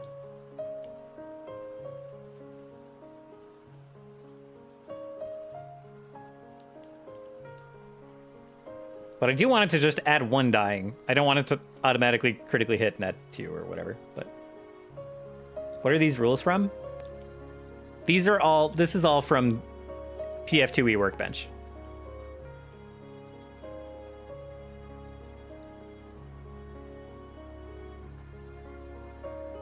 Mostly... Oh. Ignore that. Automatically remove dying when healed 0. Healed above 0? Yes. Yes. Characters automatically drop held items on becoming unconscious. Yes. Whew. Client automation settings. Auto roll damage for strikes that hit. Auto roll damage for spell attacks that hit. Auto roll damage for cast spells that are not attacks. Yes. Wait. For any non-attack spell.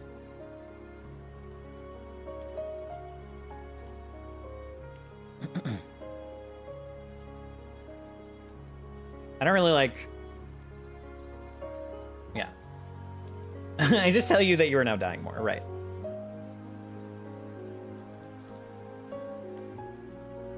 I like it. I like some of it. I don't know. I like it being automated for the most part. For the most part. Automatically apply persistent damage. Yes. And automatically roll a recovery after that. Yes. Automatically apply persistent healing rolled by the system. Yes. This is all just for me, right? This is all for NPCs. Automatically handle dying recovery roll results after clicking the recovery button. Sure. Automatically decrease the frightened condition every turn. Yes. Automate everything for the GM. Thank you. House rules. I don't think we need anything. What the fuck? This is a what? No way am I turning this on. House rule settings. Keeley's hero point rule. Have you read these, Moto? A house rule favored by a certain Paizo developer. If the natural result of a hero point reroll is 10 or less, a bonus of 10 is applied after the fact. So you can only roll. You're basically always just rolling D10 plus 10 instead of a D20. You can only roll above average on a hero point. No fucking thank you.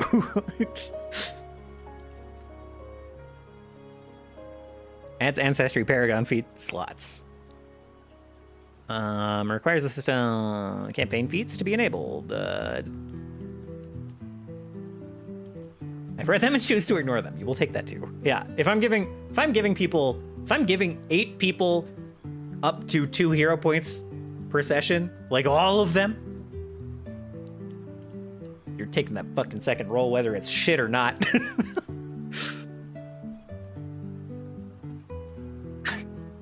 How about the variant? How about I get a variant of that where it's if you roll above a 10, you get a minus 10. Or minus 5. I don't know.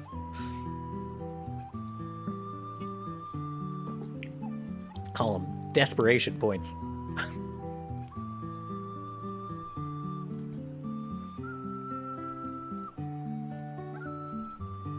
Yeah, I don't think we're doing Ancestry Paragon.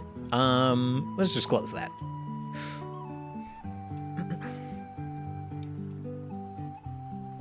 Client setting to automatically collapse item chat card content. I probably want to see all of those as the GM. Show effect links. I don't know. Automatically collapse action chat cards, attack cards, no. Expand damage rolls. All damage rolls collapse. Whether to show if the selected actor has the best bonus in the basic action macros dialogue.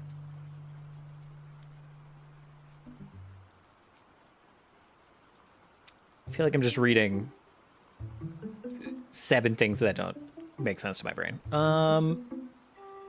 Basic action macros.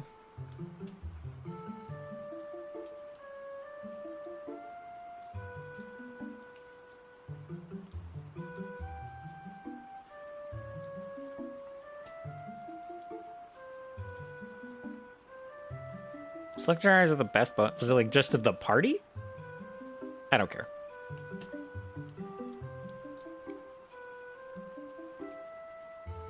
Bam, show actions that can't be used. Tab layout, sure. Ooh, custom image to use for pause image. Can I get a spinning dialogue box that just says GM unpause, please? GM, we're paused. GM, please unpause. I think when you do that macro and you don't have a token selected, it gives you who has the best in each. Oh, okay. Okay. Or maybe if you have multiple selected? Because I tried it with no one selected and it didn't work. Didn't work. So let me just try it with this. And that one just gave me Turris.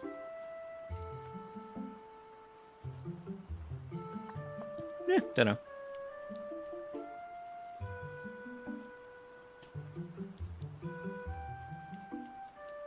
Center pause image with text above it. Oh. You know, that might be... Wait. Can't live test that, huh? I do forget about it down there.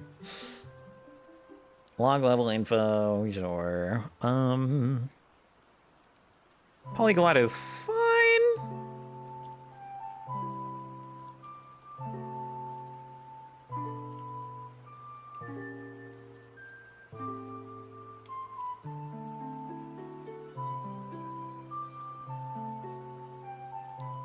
You can write journals in polyglot languages? That's sick. That's so cool.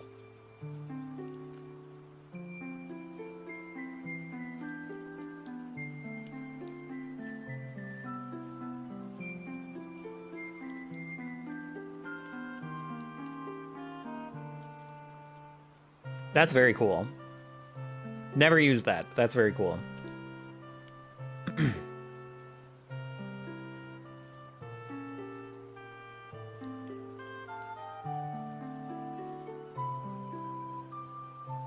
Icon only button for pop out. Save a little room on these sheets.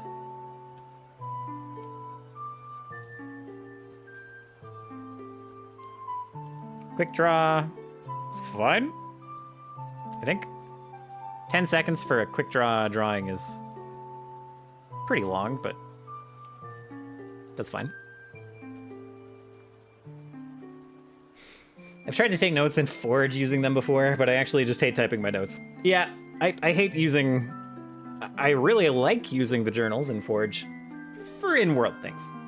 I do not think the Foundry journals are a great place to take campaign notes. I think the quest log can be pretty nice in terms of a place that everyone can look at what the party has going on.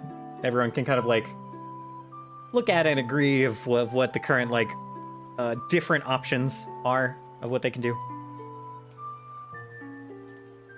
But actually taking notes in game, I don't think so.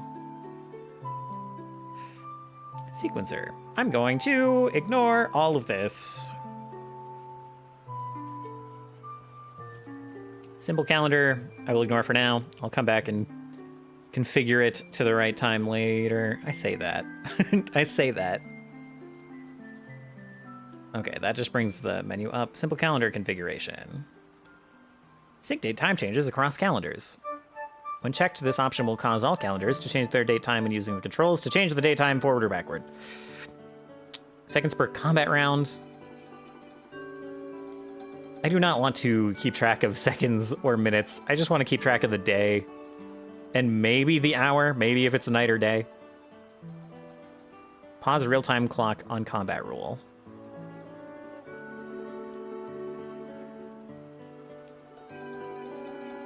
Yeah, I don't actually want the clock to be real-time at all.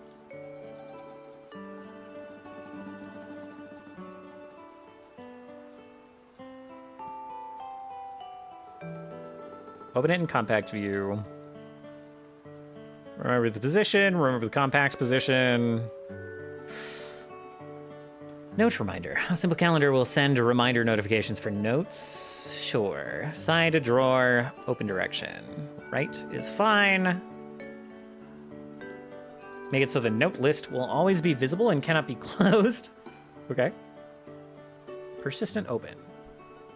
We'll remove the close button from the calendar. I don't want to do that. If that affects everyone. Compact view scaling, this is fine. Everyone can view the calendar. I can let everyone add notes. They won't, but I can I can do that.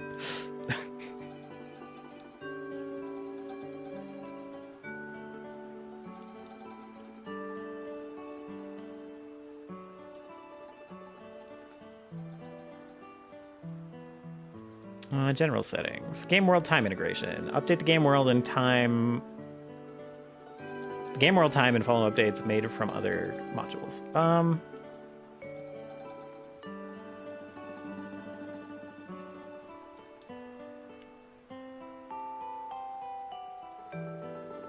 I gotta mess with this elsewhere. Force simple calendar to stay in sync with the built-in Pathfinder 2e world time. I don't think so either. I would like it to back update. I don't know. I gotta play with this offline. This is nerdy and not very important. I just needed to show that it is like, I don't know, fall of the 61st year. And that's about it.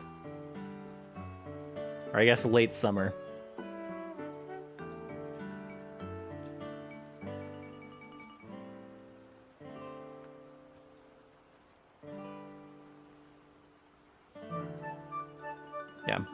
Yeah, I'll come back to this later. Well, I mean,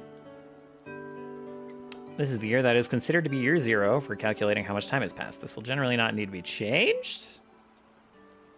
Current year.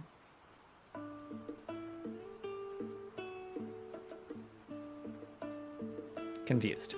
Confused why year 0 wouldn't matter.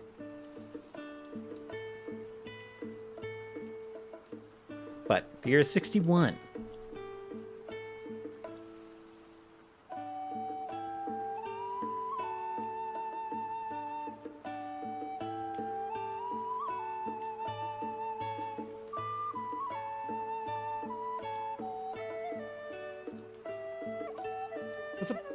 I eventually would like to come up with a better era name than After Sealing.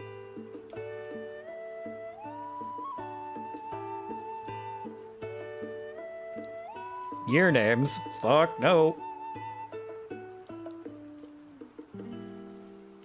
Yeah, I think I'm just changing the year, and I'm not going to bother with custom month or weekday stuff. Or leap year settings, or moon settings.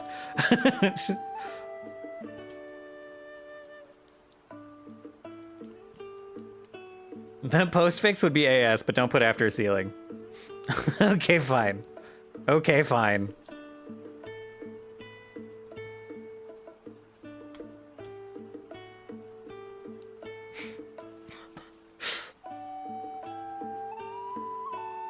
Opening compact view, open unload, whatever. Remember position, fine. Remember compact position, fine. I think I already said all this shit in the other thing.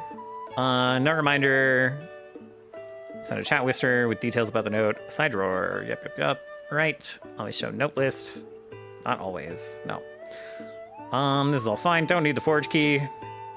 Module hub doesn't need updating. Token action HUD. Token action HUD. Style, Foundry, VTT, Dark. Yeah, maybe Pathfinder.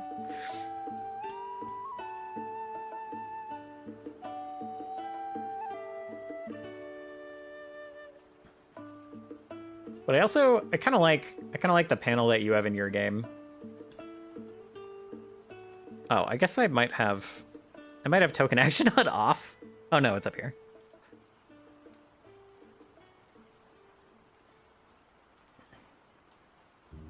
I kind of like the side panel that you have in your game. It's very, very nice. So I might ask about that and install that instead of token action HUD. Or might have both.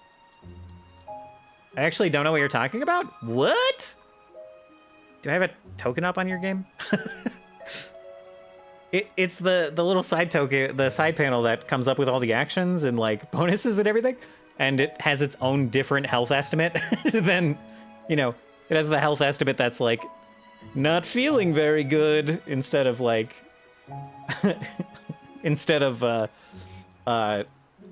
you know, close to death or whatever. Yeah, I know it's a totally different module. But I'm considering switching to that instead of token action HUD.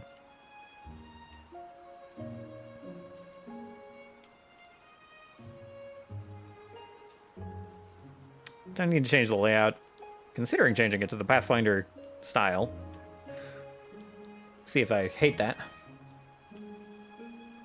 It was fun doing the coding for that in Lancer, yeah?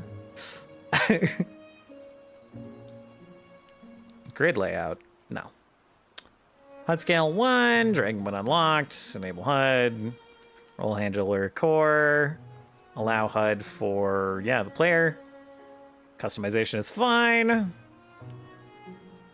Always show is fine. Display character name, yes. Sort actions alphabetically? Nah. Icon display, tooltip display, full tooltip. Click to open. Hovering is fine. Active actions with an asterisk? Why not? Don't see why not. Token action HUD Pathfinder 2. Oh, calculated attack penalty. Oh, I see. Strike images. Color skills by rank. Show strike names? Nah, probably don't need to. Show strike traits, probably don't need to. Split strike main usage. Choose whether to split the main usage of strikes into their own group by default. No. Damage and critical, yeah, sure. Stowed items. Container groups only. Yeah, whatever. Unequipped items, and whatever. Tokenizer, probably don't need to fuck with this.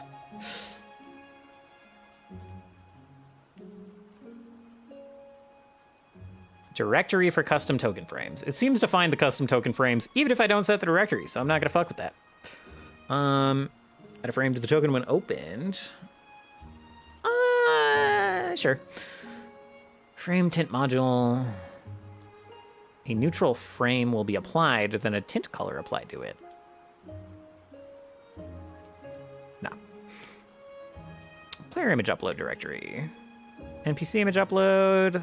WebP is fine. 400 by 400 is fine. Place the tokenizer link in the title bar? Nah.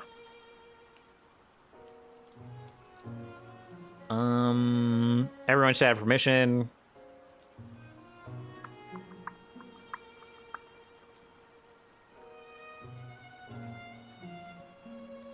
Token only default. Can be toggled in tokenizer. Token only default. No. What? No. Don't disable any of these frames. Okay. Default background color for token white? Yeah. Add a color layer by default. Sure. Enable default texture layer.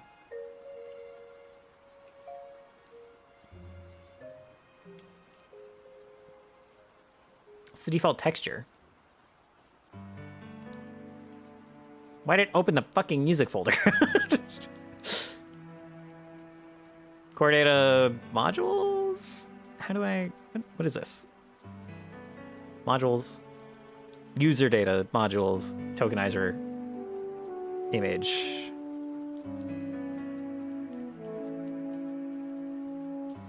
Jesus Christ. Haven't been in that folder much. Okay. Okay, this is the texture. I kind of like the gray texture instead of the white background. Yeah, why not?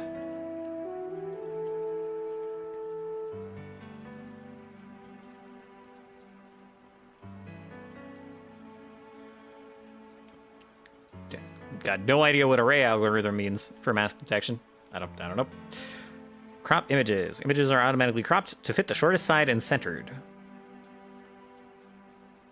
Yeah, skip it. Log level info. Warp gate.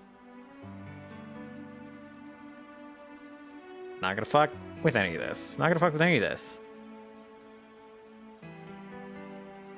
Alright. Holy shit. Holy shit. That took so long.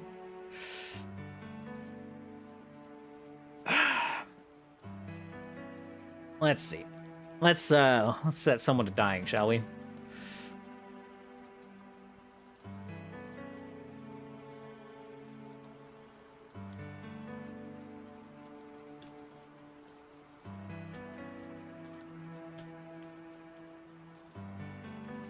Damage.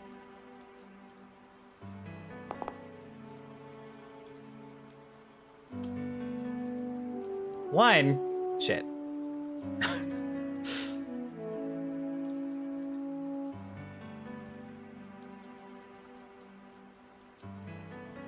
Critical.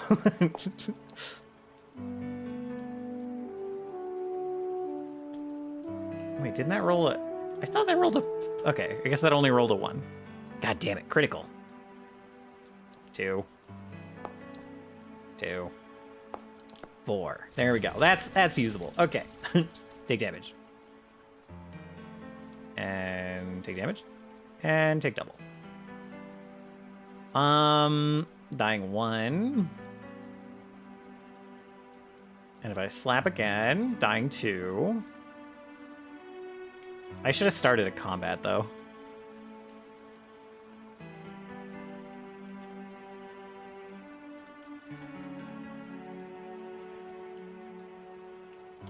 Okay. Wow, that is because the game's paused? Wow, it is sure not handling the fact that he's dying. It is not doing any of the automation.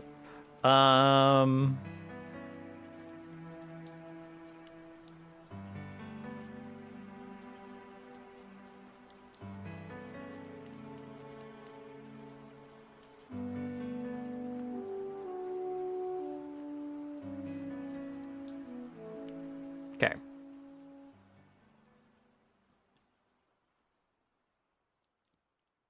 Double damage, double damage. Now they're dying 1.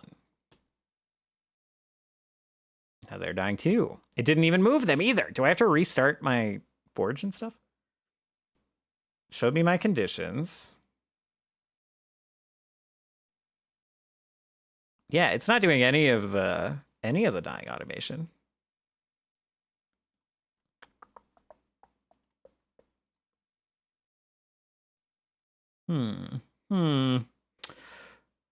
Okay.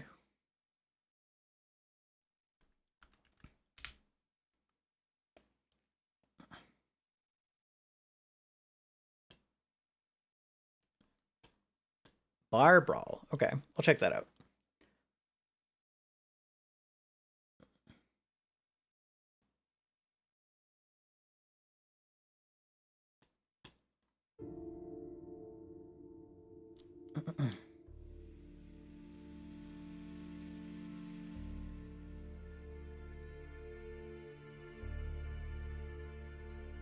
It's probably a little fast on the restart to get right back in, but we'll see. We'll see what happens.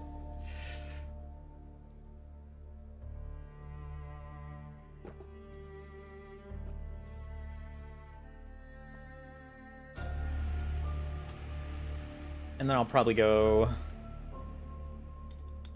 find somebody to raid pretty quick.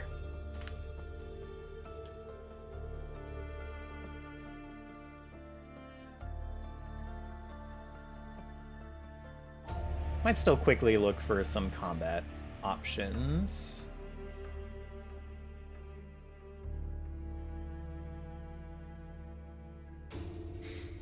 We'll see.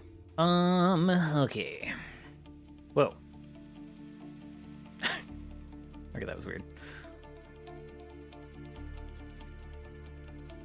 End encounter. Empty the turn tracker. Set everyone to max health, whatever it happens to be. Okay, now you're wounded one. Let's take the wounded one back off.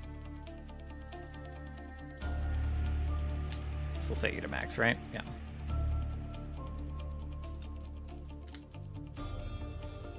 Take up the wounded one. Throw everyone into combat. Begin the encounter. Unpause the game. Test Dungeman. Does nothing. Test GM does nothing. Oh, you know what? Let's fucking roll everyone's initiative, I guess.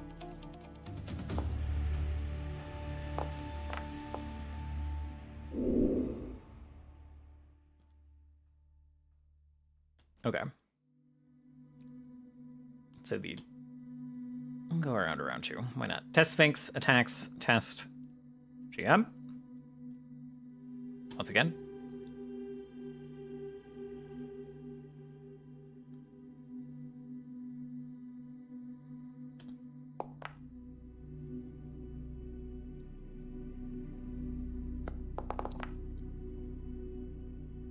Critical hit because test GM is off guard. Good job. Okay.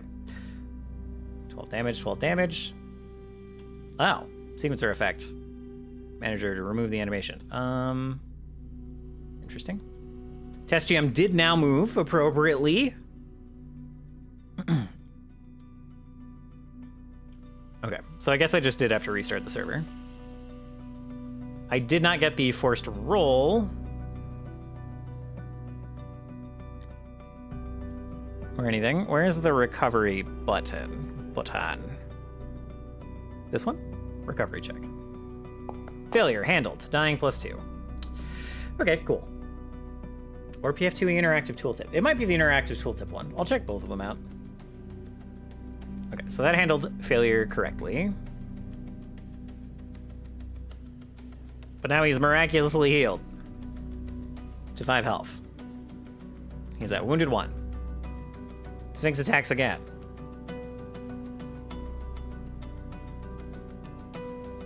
Man takes double damage. Goes down. Shit, it is to dying 1. That is incorrect. Okay, so it's talking about when you go to 0 and not the follow-up recovery checks. Okay, toolbox. That's not helpful. Okay. PF2E. Workbench, not toolbox, lol. Shit. What was it? World QL? No. World automation. Add 1 plus wounded level for all. Save changes. Is it going to make me... Is it going to make me restart Foundry again to get that? Oh, now he's wounded too. Uh-oh. Sent to me? Excellent. Thank you. Already is prone, so it has not been added again. Okay. And now I am dying 3, appropriately. Okay, that is correct. That is correct. Okay. Okay, that's all working appropriately. Is it not add the extra dying because of a critical on the one hit, but it's, I mean, I'm kind of fudging some of this, so it's fine.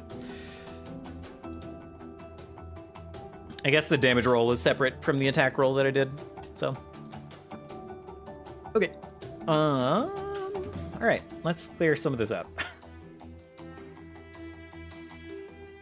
It's gonna be a lot of trash clicks with differently sized chat messages. I should like clear chat from today or something instead of clear all chat. And you can't right click delete. That's helpful. Can you right click D? You can't right click D. Son of a biscuit. All right, that's fine. And just, yeah, you can definitely clear the whole thing. I guess that would be fine. Holy shit, the Eidolon entry is enormous. I can clear most of this, honestly. There's almost nothing in there. Yeah. What I don't want to clear is specifically the thing being like, here's where you access your 3D dice settings.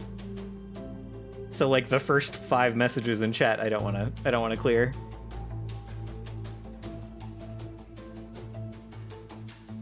JB2A I can get out of here, that's fine.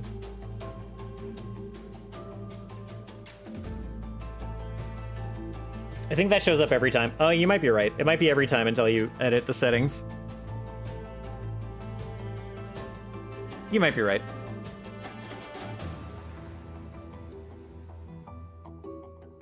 Don't really need PF2E animations. Don't need to know about inviting your players. Don't need to know about getting started. Okay. All right. All right, there we are. Yeah, the only other thing that was on the docket for tonight that I might skip is I was gonna look up just city battle maps for any encounters that might happen in the city, just like a small collection of them. Not super interesting. We'll go over what I find next week. How about that? Or I might just save that work until next week. God knows I have enough to do. I have a whole intro animation video to finish. I've worked on it a little bit more, but I gotta work on that a bit more. All right. Yeah. I kind of think that's it for tonight. I'm gonna switch gears here. I'm gonna raid out and take my headphones off for a little while, and then chase up my players a little bit. Ooh, Insomnia Night is playing Dragonlance. That's neat. But let's see. I think it's Thursday. Varakti usually streams Zomboid on Thursday.